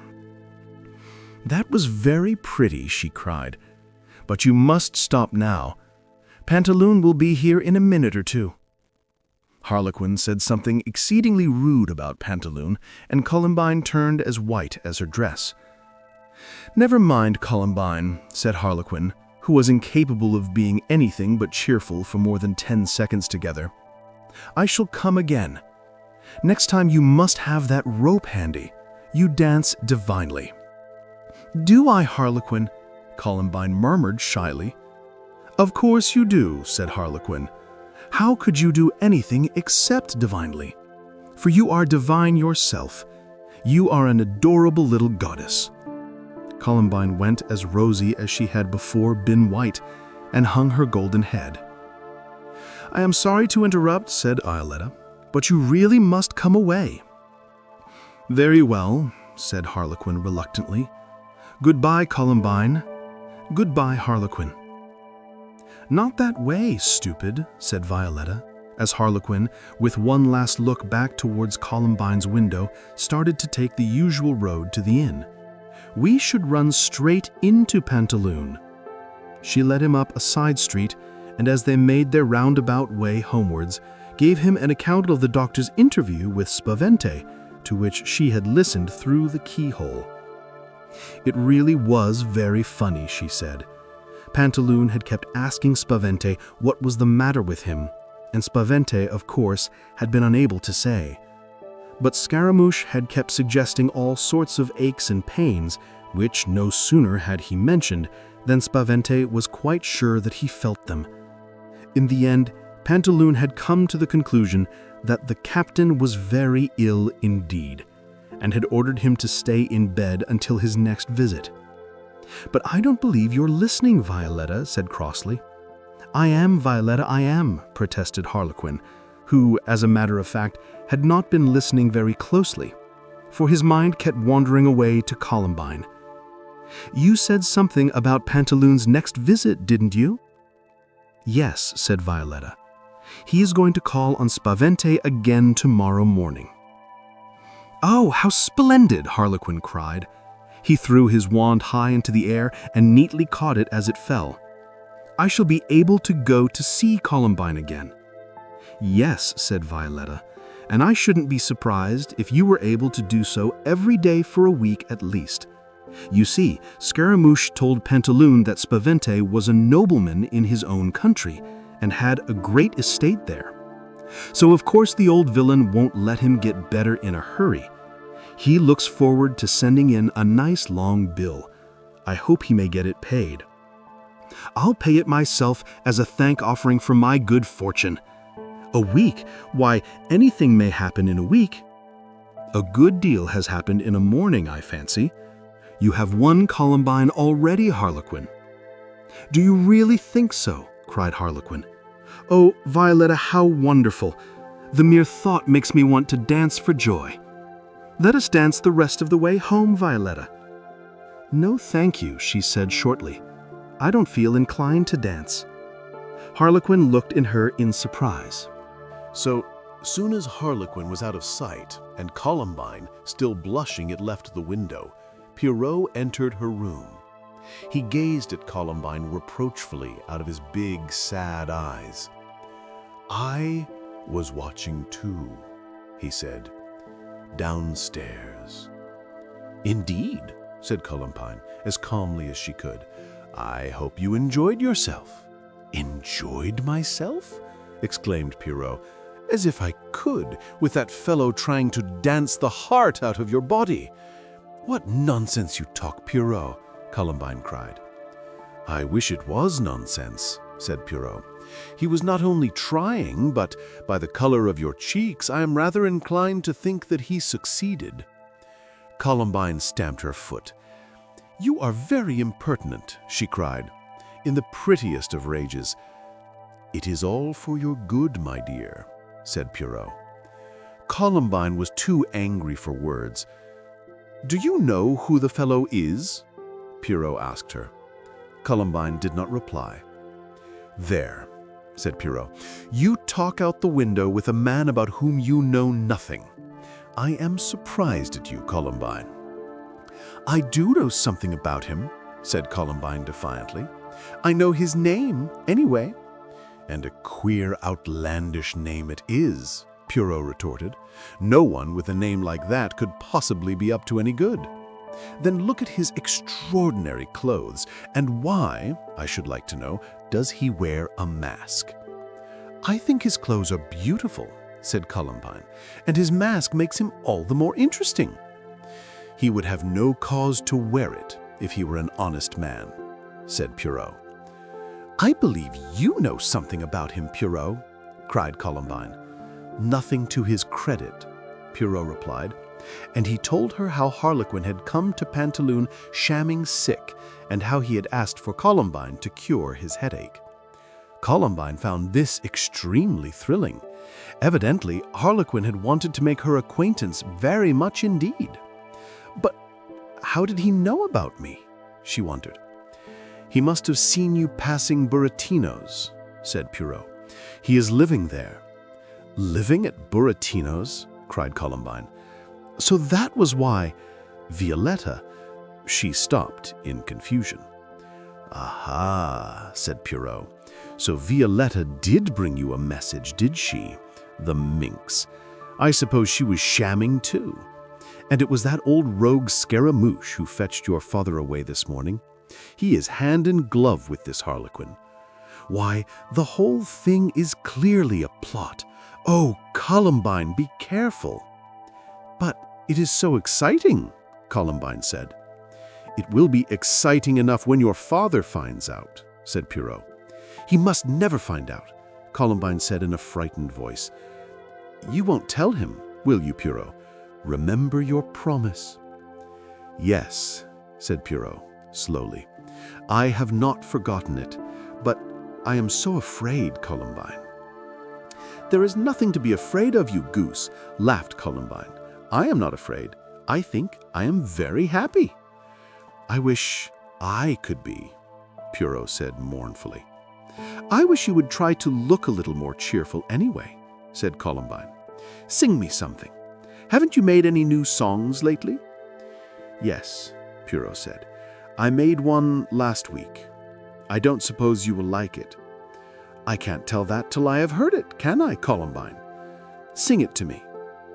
So, in his melancholy voice, to a melancholy wandering tune, Pierrot sang his song. Blue shadows everywhere fuse the foliage into fairy walls, a dusky curtain which falls between us and all real things. Someone sings, somewhere, a plaintive air, plucking lightly the while from a mandolin's strings delicate melodies. Nearer among the trees, a shimmer of white and pink, a dryad in silk and lace. It is Clotilde, I think, though I cannot see her face, which is turned away where someone is saying the things she loves to hear. Once it was I who whispered thus in her ear, last year or yesterday. No days nor years are here, only late afternoon, where Clotilde and a lover play and wait for the moon. Pierrot's voice trailed away into silence. Who is Clotilde? Columbine asked, a little jealously. A dream lady, Pierrot said. What a strange boy you are, Pierrot. And what strange songs you make. You will have to make a merrier one for my wedding with Harlequin." "Oh, don't talk of such a thing," cried Pierrot. At that moment, Pantaloon's raucous voice was heard calling up the stairs for his assistant. "Captain Spavente makes mischief." Pantaloon found Spavente's illness very puzzling. Usually, all he had to do was tell his patient in long words what the patient had told him in short words, concoct a mixture from his bottles, and pocket his fee. But Spavente could only tell him what Scaramouche suggested, and Scaramouche's suggestions were so astonishing and varied so from day to day that the poor doctor was quite bewildered. He felt that even if he mixed together the contents of all the bottles on his shelves, the concoction would hardly meet so complicated a case. He continued, however, to visit the captain every morning, gloating over the thought of the bill which was piling up and enjoying the glass of wine that amiable girl Violetta never forgot to bring him. And every morning Harlequin danced outside Columbine's window while she danced behind it. Though as the days went on, they spent less and less of their precious time in dancing and more in talking. They found that they had a great deal to say to one another. Pierrot, watching from his lower window, unnoticed by Harlequin, grew more and more anxious. Harlequin never ceased trying to persuade Columbine to let down a rope to him. For several days she only shook her golden head, but at last she yielded to his entreaties, and Pierrot, leaning out and looking up, saw the dancer's multicolored legs disappear into the room above. He cast up his eyes and threw up his hands in despair. Harlequin took Columbine in his arms. "Oh, you lovely child," he said. Then he kissed her, and it was quite a different kiss than any that he had given to Violetta or the girls in Bergamo. "I love you, Columbine, and I love you, Harlequin." After a while they began to dance together, and never had either of them so much enjoyed dancing or danced so beautifully before. Violetta, coming as usual to warn Harlequin of Pantaloon's return and not seeing him anywhere, wondered what had happened. She thought for a moment that he must have quarreled with Columbine and so gone away. When she caught sight through the window of the lovers waltzing together, she was as horrified as Pierrot. "Harlequin, Harlequin!" she called. "How can you be so rash? Come down at once. Pantaloon will be here in a minute." Reluctant as he was to tear himself away, Harlequin knew that delay might well be fatal. So with one last long kiss for Columbine, he slid down the rope, which, so soon as he was on the ground, Columbine quickly drew through the window. As they walked back to the inn, Violetta lectured Harlequin very severely on his imprudence, but she might have spared her breath, for from that day forward the rope was always let down, and Harlequin and Columbine passed many a happy hour together. They trusted the faithful Violetta, nor she chide as she might, did she ever fail them. Nevertheless, Pantaloon did find out about their meetings. One evening, Spavente, as he lay in bed wondering how longer he had to live, heard Harlequin and Scaramouche talking in the parlor, which was immediately under his room. He couldn't make out what they were saying, but more than once he thought he caught his own name, and this aroused his curiosity to such a degree that at length he rose from his bed, knelt down on the floor, and put his ear to a crack between the boards. What he heard filled him at once with rage and glee. Scaramouche was entertaining his friend with a lively description of Pantaloon's visits and boasting of his cleverness in keeping up the pretense of the captain's illness. And the discovery of the trick which had been played upon him naturally threw him into a fury. But when he learned the reason of the trick, which he very soon did, for Harlequin could not refrain from singing Columbine's praises, the captain rubbed his hands. Here was at last the chance for which he had been waiting. Harlequin should be well paid for having given him that humiliating and painful drubbing. Spavente returned to his bed. Now that he knew that he had never really been ill at all, he felt in the best of health. But it was his turn to practice a little deception. So he waited for Pantaloon, and when the doctor arrived, he invented an excuse for getting Scaramouche out of the room. Then he revealed what he had heard. Pantaloon's wrath knew no bounds. He grew purple in the face and raved and spluttered until Spavente was quite frightened. When he had recovered himself a little, his first notion was to rush off at once and catch Harlequin red-handed. But suddenly, a new thought struck. Your account is no affair of mine. It was not I who called you in, and you have done nothing for me.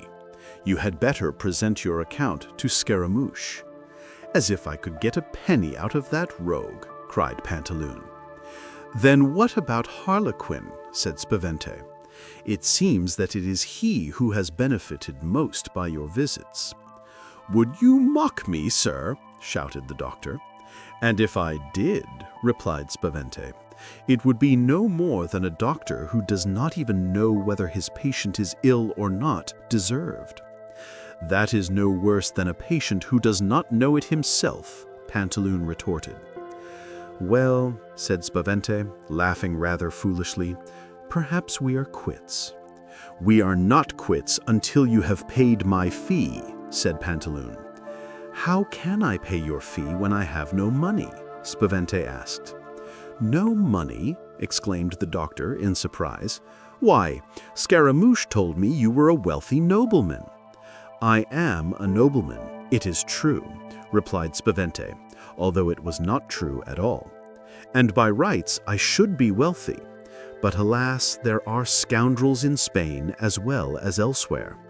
It appears that they sometimes come to Italy, said Pantaloon. This was too much for the haughty captain.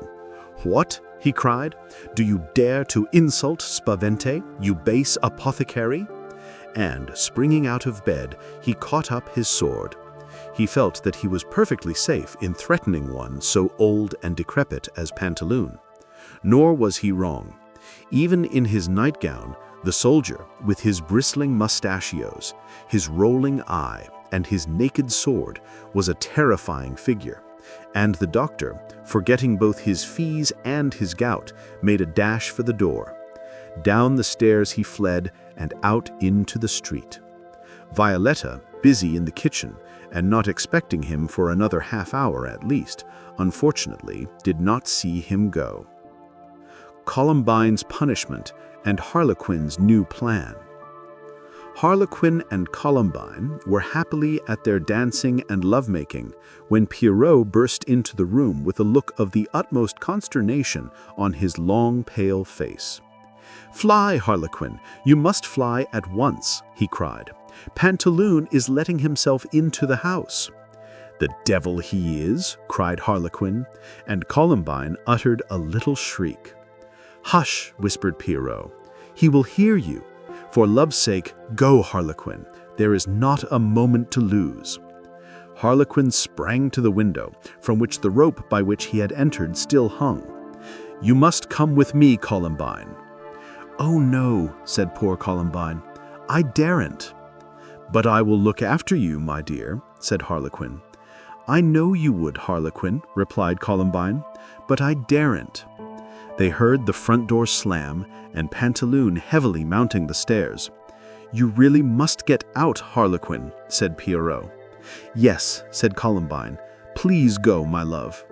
Harlequin hesitated another moment, and then, realizing that he would only make matters worse by staying, vaulted over the windowsill and slid down the rope. As he reached the ground, Pantaloon threw open the door.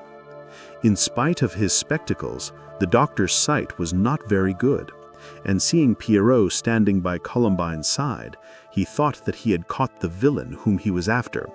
"Ah, so I have got you, you scoundrel," he roared, and rushed at his assistant with uplifted cane. "But that is only Pierrot, papa," said Columbine in a faint voice. "Why, so it is," said Pantaloon, somewhat taken aback. Then he turned fiercely on Pierrot again. "And what are you doing here, I should like to know?" he cried. "You are always hanging about Columbine. It is my belief that you aid her in her wickedness. Get back to your work, sir. I will talk to you presently."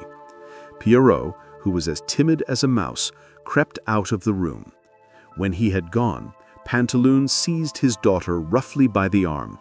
"That scoundrel Harlequin has been here," he cried. "Don't try to deceive me, miss. I know he has. I know all about your goings-on. How long has it since he left you?" Columbine, who had never told a lie in her life, did not know what to say, so she said nothing. "Perhaps he has not left," said her father. "Perhaps you are hiding him somewhere." He began to look into cupboards and under chairs, but of course he did not find Harlequin. Then he looked out into the street, but he did not see Harlequin there either, for the dancer was already halfway back to Burattino's inn. What he did see was the rope which Columbine had not had a chance to pull in. "Ho, ho," he cried. "So this is the road by which your lover visits you, is it? You wicked, unprincipled girl. A rope indeed. You deserve to be soundly whipped with the end of it." But it would be painful to relate all the harsh things which the enraged doctor said to his unhappy daughter, how he abused and stormed at her. When he had finished, he locked her in the room, leaving her weeping bitterly. For a little while, she heard a light rapping on the door. "Who is it?" she asked. "It is I, Pierrot," came the answer in a whisper. "Don't cry, Columbine. It will all come right, I am sure. I will do all I can to help you." "But what can you do, Pierrot?" said Columbine. "Oh, I am so miserable. I know I shall never see Harlequin again."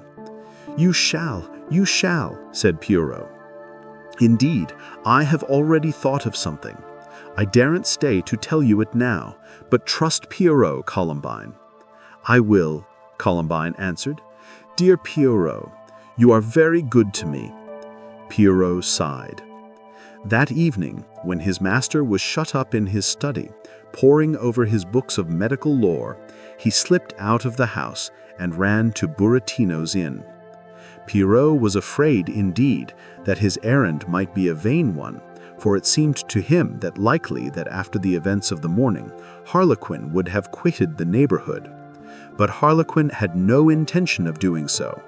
Come what might of it, he was determined to remain near Columbine. Besides, as Scaramouche and Violetta had pointed out to him, it was very improbable that Pantaloon would take any serious steps against him. The last thing the doctor would want would be that the story of the trick which had been played upon him would become public, for that would not only make him the laughingstock of Venice, but put an end to all hopes of a marriage between his daughter and so proud and particular a gentleman as Lelio.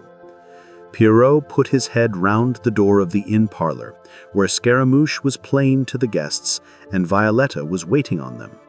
Harlequin was sitting in a corner. For the first time in his life, he did not feel inclined to dance. When he saw Pierrot beckoning, he came to him at once. "What news?" he asked. "Come outside. I want to talk to you privately." They went out into the dark street, and Pierrot told Harlequin how cruelly Pantaloon was using Columbine, keeping her locked in her room and allowing her only dry bread and water to drink. "I know quite well what his game is. He intends to force her into marrying Lelio." "She will never do that," cried Harlequin. "Never willingly," Pierrot replied. "But her spirit may be broken. If she thinks that she has lost you for good, she may fall into despair. You must get to her again, Harlequin." "I mean to," said Harlequin stoutly. "If only I could think of a way. But I am surprised to hear you talk like this, Pierrot. I should have thought you would have been glad to be rid of me." Pierrot shook his head. "I want Columbine to be happy." Harlequin seized him by the hand. "What a good fellow you are," he said warmly. "I never expected to find a friend in you. I thought harshly of you at first, and of course I am jealous of you now," said Pierrot with a sad little smile.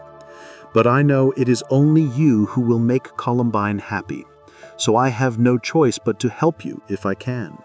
And I think that perhaps I can. At least I have a little suggestion to make." "Oh, what is it?" cried Harlequin eagerly. Well, of course, it is out of question for you to come to the house, or even within sight of it in your own person. Pantaloon is not so short-sighted, but what he would be sure to discover you. Those clothes of yours make you so conspicuous, and I saw him loading his blunderbuss this afternoon. He's not a bad marksman either. What do you propose that I should do then? Harlequin asked. You must disguise yourself, said Pierrot. Is that all you have to suggest? Said Harlequin, in tones of disappointment. What would be the use if no man is ever allowed inside Pantaloon's house? I never thought of that, said Pierrot. He felt crestfallen, for he had considered his plan a very good one. Though well-meaning, Pierrot was not very quick-witted. But is it really true that Pantaloon never lets anyone into his house? Said Harlequin. Only his patients, replied Pierrot. Thanks, said Harlequin. I have had enough of Pantaloon's doctoring. Of course there is Lelio, Pierrot went on. Naturally he comes and goes as he chooses. Why, that is it, exclaimed Harlequin. I will disguise myself as Lelio. Oh no, cried Pierrot. That would never do. What would happen if the real Lelio came while you were there? That would certainly be awkward, Harlequin admitted. But are you sure that Pantaloon has no other visitors than Lelio? Do none of Lelio's friends ever come, for instance? No, said Pierrot, none. Of course, Lelio always brings his servant with him, as befits his station in life. Does he? Cried Harlequin joyfully. Then by Venus, I will enter Lelio's service.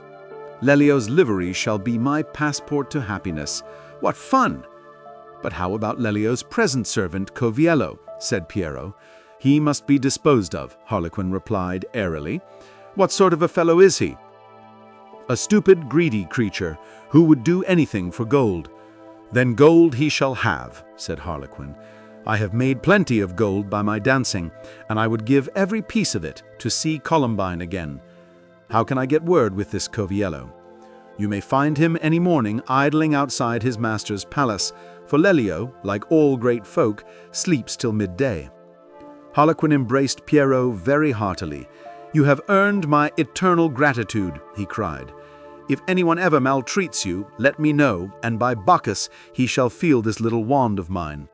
Thank you very much, Harlequin, said Pierrot. How Harlequin took service with Lelio.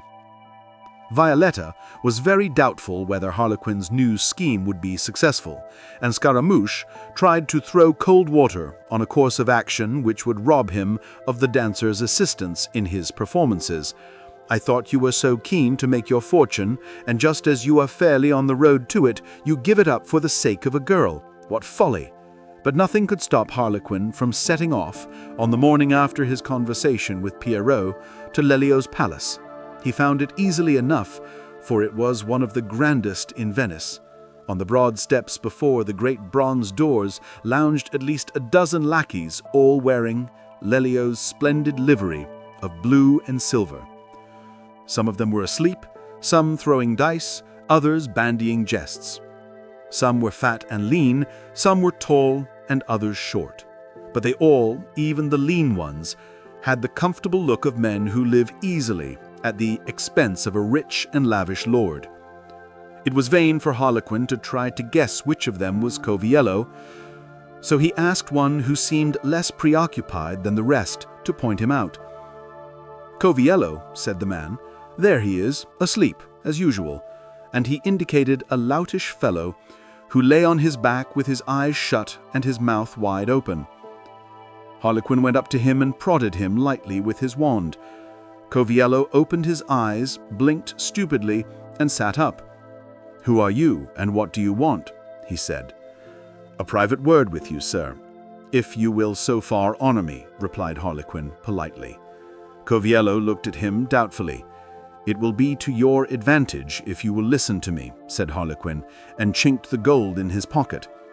An expression of greed came into Coviello's heavy eyes. "Well," he repeated, "what do you want?" "Is there no place where we can talk more secretly than here?" asked Harlequin. "What I have to say is not for everyone's ears." Coviello rose to his feet. "Come this way," he said, and led Harlequin up a narrow lane at the side of the palace. "No one will interrupt us here, though. I warn you, if you mean mischief, there are a dozen stout friends of mine within call. I mean you no mischief, laughed Harlequin. On the contrary, it is a service which I propose to do you. Tell me, does Lelio pay you well? Not badly, I suppose, as things go. But you have to work for your money, I warrant. I should think I did, cried Coviello. It is nothing but fetch and carry all day long, and often all night too. It is a dog's life, I can tell you. In short, if you could have the pay without the work, you would find life more to your liking. Who wouldn't? Said Coviello. Why, I answered that I'm not sure that I would. In fact, I have a fancy to serve your master Lelio. Will you let me take your place? Coviello gazed at him in amazement. What do you mean? He asked. What I say, replied Harlequin. Let me wear your clothes and do your work, and you shall do nothing from morning to night, and have twice the money that Lelio pays you into the bargain. He showed Coviello a handful of gold pieces. The lackey gazed at them eagerly. But Lelio would never mistake me for you, he said, scratching his head. I should think not, cried Harlequin, eyeing the other's clumsy figure with disdain. And nor need he. I will tell him that sudden business has called you away, and that I, your cousin, have come to take your place during your absence. What business should the likes of me have? Said Coviello. I will say that you have been summoned to your grandmother's funeral. But I have no grandmother living, Coviello objected. Of course she is not living, or she could not be having a funeral. Such reasoning was altogether beyond Coviello. Again he scratched his head, looking Harlequin dubiously up and down. If you are to wear my clothes, he asked at last, do you expect me to wear yours? Certainly not, said Harlequin decidedly. The mere idea of his beautiful suit on Coviello's back made him shudder. But you shall have a brand new suit at my expense. You seem to have plenty of money, said Coviello. I hope it was honestly come by. Little you care about that, so long as some of it finds its way into your pocket. That is true enough, Coviello admitted. Then let us find a tailor's shop. Coviello took him to one, and there a smart new suit was purchased, into which the delighted lackey changed on the spot, while Harlequin donned the blue and silver livery. His own clothes he kept on underneath it, for he felt he would hardly be Harlequin without them. His mask he put in his pocket. He thought it was the first time anyone disguised themselves by taking off a mask. Now how am I to come to Lelio? He asked Coviello. He will send for you fast enough when he wants you. You best go back to the steps and wait. So leaving Coviello to spend his easily earned money, Harlequin returned to the palace. Several other lackeys, seeing him in their livery, stared at him, but they were too lazy or too intent on their own affairs to ask questions. Harlequin sat down on the bottom step, and presently a page came to the door and shouted for Coviello. Harlequin rose and mounted the steps. But you are not Coviello, said the page. That is no business of yours, my lad. Show me the way to your master. He followed the page through the vast and sumptuously furnished entrance hall, up many stairs and along several passages. Outside a closed door, the page stopped. This is Lelio's room. Harlequin opened the door and boldly entered. He found himself in a beautiful bedroom of which the walls were hung with Lelio's colors of blue and silver, and the ceiling was painted blue and powdered with silver stars. At the far end of the room was a silver bed with curtains of blue damask, in which, propped against a great pillow, wearing a frilled nightshirt of finest cambric, and a brightly colored nightcap on his head, and a little cup of steaming chocolate in his delicate hand, reclined the most aristocratic-looking gentleman whom Harlequin had ever seen. "Ah, Coviello," said Lelio in a languid voice as the dancer approached. When he realized that it was not Coviello, he uttered an exclamation of surprise. Harlequin hastened to explain about Coviello's grandmother and how he had come to take his place.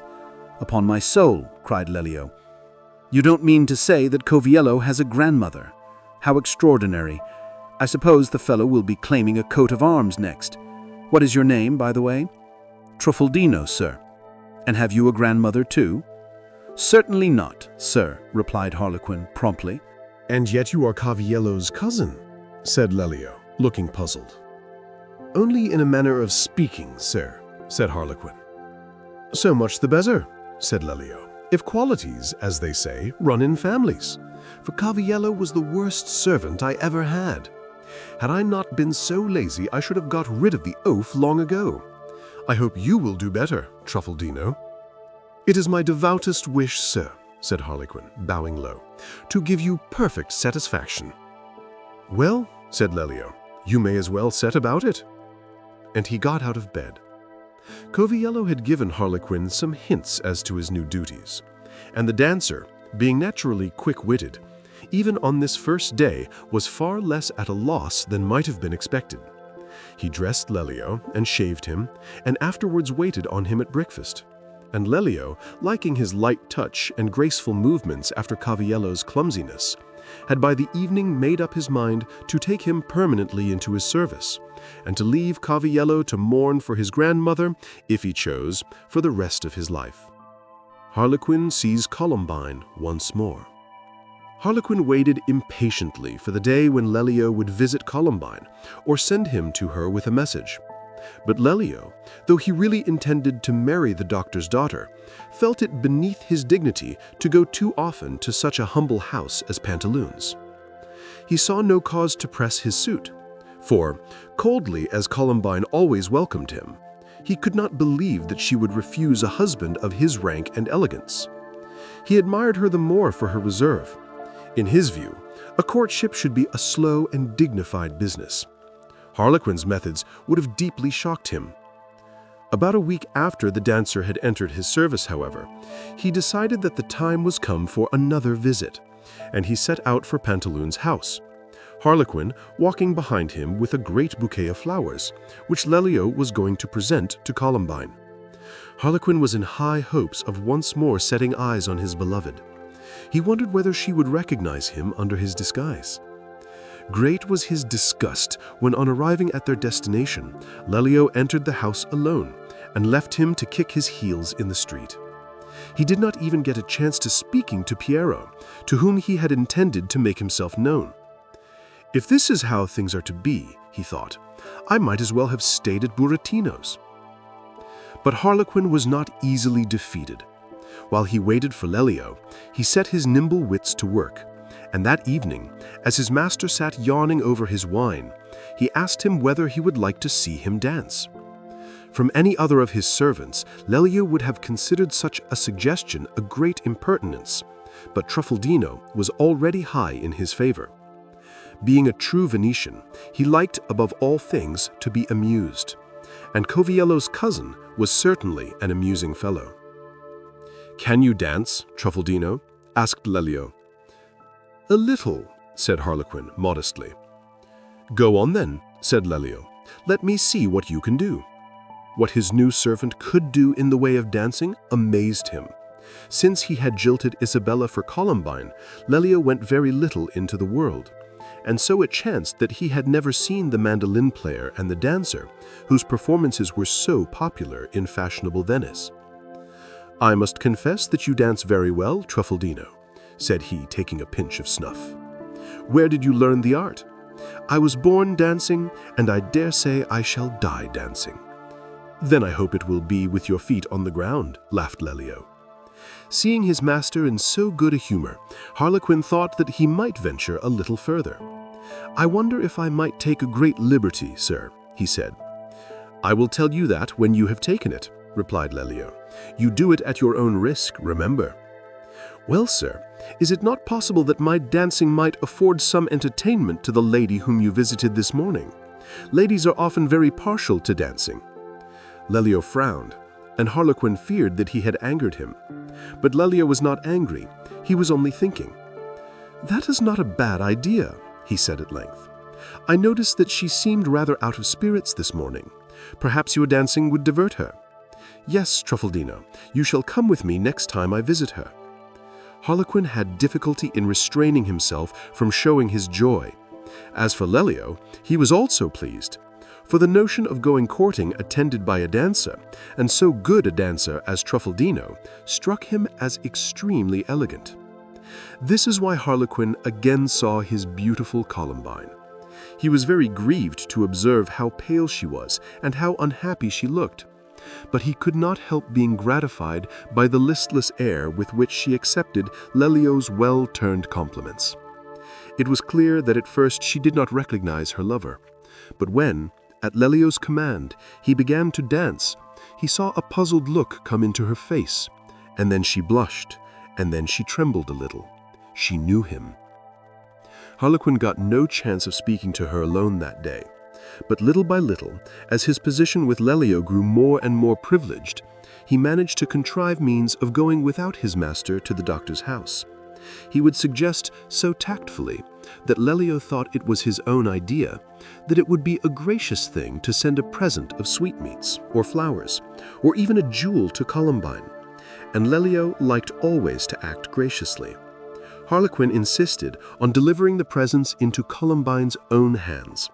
He said that it was his master's desire, and Pantaloon, so churlish with everyone else, was all complaisance to Lelio's lightest whim. It is true that he was usually present at the lovers' meetings, but one who had the honor to wear Lelio's livery was, in the doctor's eyes, a person worthy to be trusted. And when, as sometimes happened, a patient called while the dancer was in the house, Pantaloon quite happily left Truffaldino with his daughter. Piero, too, whom Columbine had told who the pretended lackey really was, became quite clever at inventing reasons to get his master out of the way. So once more, Harlequin and Columbine enjoyed some happy moments, and the roses returned to Columbine's cheeks. But they were very short moments, and they did not occur very often. And the lovers, who were both more in love than ever, were far from being satisfied. Nothing indeed would content them, but they should run away together. And how were they to do that when it was impossible to leave the house, to draw the creaking bolts and loosen the clanking chains without Pantaloon hearing them? Harlequin, on his way back to the palace, sometimes called at Budatino's, but though Violetta and Scaramouche were always glad to see him, they had no new suggestions to make. As Harlequin became better acquainted with his master's private affairs, however, he got to know certain things that set him thinking. One was that Lelio, though he was as devoted to Columbine as so languid a gentleman was capable of being, was not a little inclined to regret his break with Isabella. A marriage between himself and the great heiress would have been so a fitting match. Their wedding might have been the most splendid ever seen in Venice. He did not propose to have very much ceremony when he married Columbine, for he was afraid that his friends would only come to laugh at him, and he did not at all relish the notion of being laughed at. Naturally, the Lady Isabella's name was not very often spoken in Lelio's presence, but when by chance it was, Harlequin noticed that his master was far more interested than he pretended to be, and that when anyone was mentioned as paying court to her, he could scarcely conceal his annoyance. Isabella had many suitors, though she gave them but little encouragement. Another thing that the observant Harlequin discovered was that although Lelio was acknowledged to be the finest gentleman in Venice, there was a certain Leandro who ran him a close second. There had indeed been an ardent rivalry between the two young men as to which of them should be the leader of fashion, and though, hitherto, the palm had always gone to Lelio, now that he was seen so little, Leandro was beginning to usurp his place. Lelio sometimes thought seriously of reasserting himself, but he dare not go much into society for fear of meeting Isabella. When he heard, however, of some new triumph of his rivals, some particularly delightful entertainment that he had given, or some specially exquisite suit that he had worn, he almost wished that he had never seen the fascinating Columbine. These feelings Harlequin did all he could to foster. From his fellow servants and the servants of the other great houses whom he met in the taverns, he heard stories of what was happening in the fashionable world, and such stories he would repeat to his master while he was dressing him, and nor did they lose in the repetition. One day, when he thought the time was ripe, Harlequin said to his master, "I wonder if you have heard the latest news."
"What is it?" asked Lelio.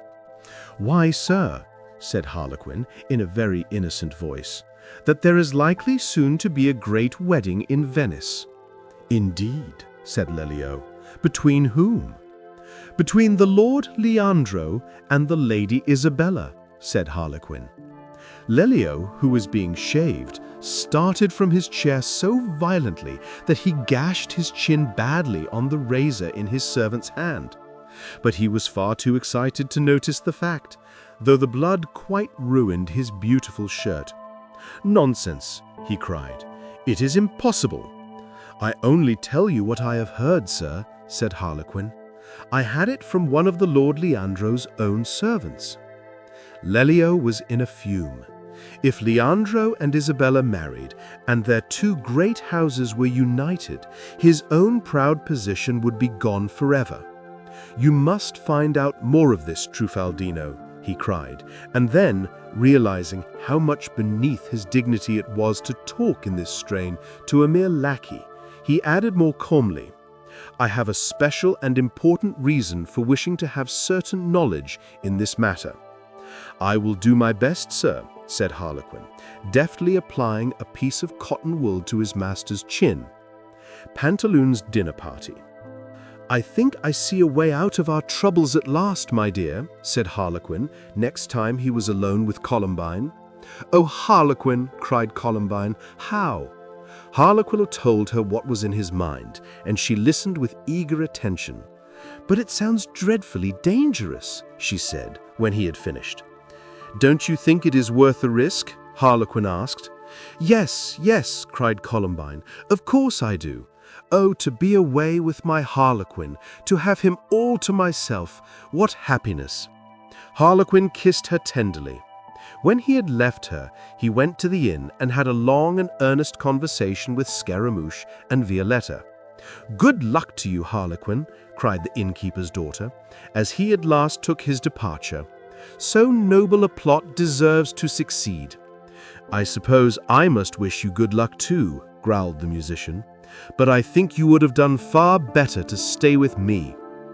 Pantaloon, now that he believed that Harlequin had gone away for good, was treating Columbine with less severity, but he was none the less determined that she should marry Lelio, and was very vexed that she showed as little inclination as ever to comply with his wishes. His manner towards her, therefore, if not actually cruel, was far from affectionate, and usually there was but little conversation between father and daughter. So the old doctor was greatly surprised when that evening, after supper, the girl came to him and perched herself upon his knee. "I am afraid, Papa, that you do not think that I am a very good daughter to you." Pantaloon, who was really very fond of his child and believed that the way he treated her was only for her good, was quite moved by this display of affection. "Nay, my dear," he said, patting her hand, "except on one point you are the best of daughters." "Ah," said Columbine, "but you consider that one point the most important of all, do you not?" "Why, of course," said Pantaloon. "There are few doctors' daughters who are sought in marriage by lords. I cannot think how you can be so foolish as to scorn such good fortune." "But if I do not love him, Papa," said Columbine. "Love?" replied Pantaloon scornfully. "What is love compared with a position like Lelio's? Besides, you will come to love him in time, so handsome and gallant a gentleman.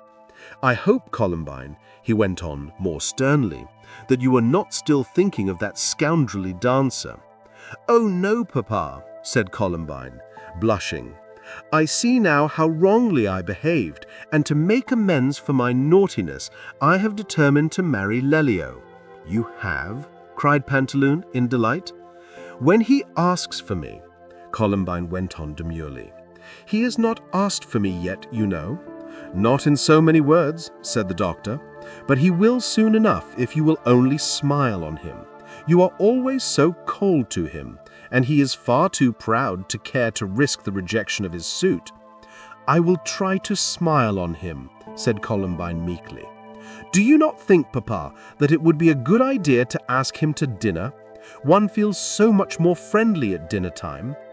ask Lelio to dine at my humble table?" exclaimed Pantaloon. "What a notion! Where is my plate? What wine have I fit for him to drink? Who would wait upon him?" "If Lelio really loves me," Columbine replied, "he will not mind eating off porcelain for once in his life. And I dare say that Violetta, when she hears who is to be our guest, would persuade Burattino to let us have some good wine at a cheap rate. And Piero can wait at table." "A pretty mess he would make of it," cried Pantaloon. But he was in such good humor that Columbine had little difficulty in persuading him to comply with her wish. So Piero was dispatched to the palace with a letter inviting Lelio to dine at the doctor's house on the morrow. Lelio laughed when he read it. "What is the world coming to?" he cried. "Pantaloon invites me, Lelio, to dine with him? I suppose he thinks that since his daughter pleases me, he is my equal in rank.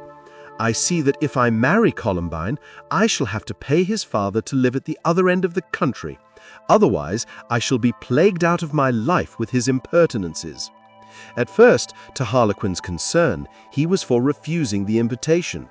Then it occurred to him that it would be a new and perhaps amusing experience to dine at such a house as the doctor's, and he decided to accept it.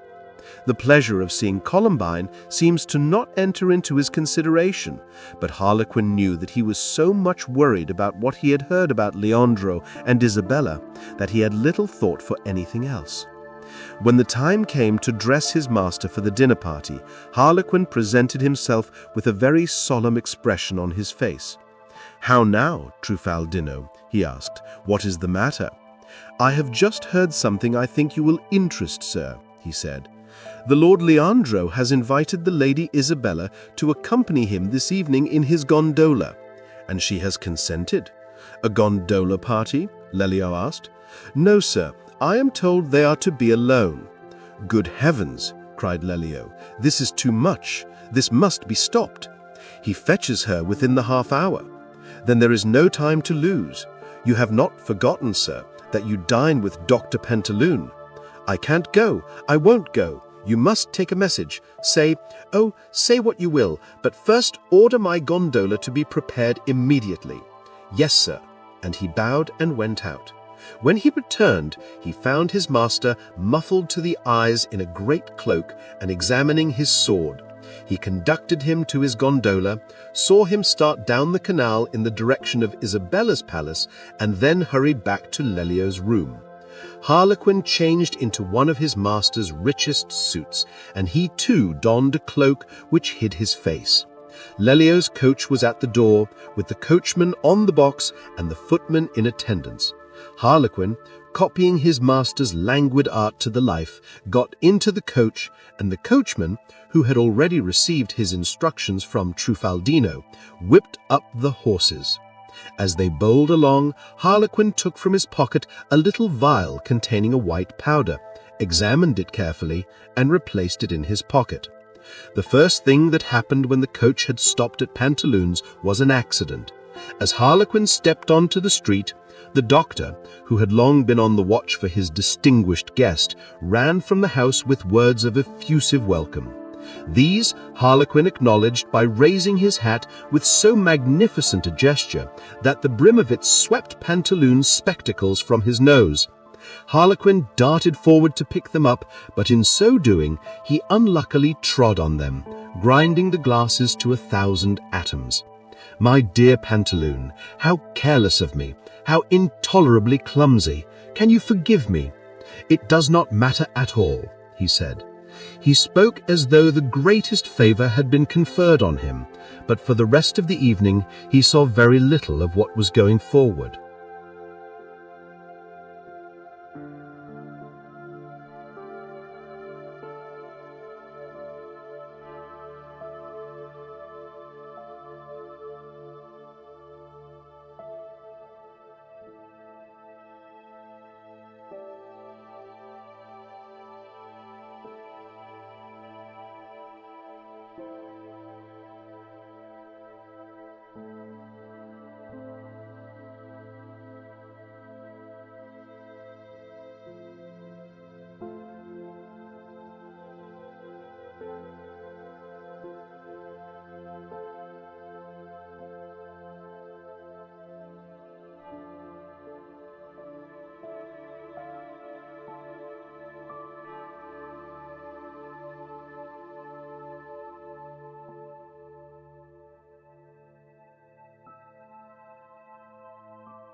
you.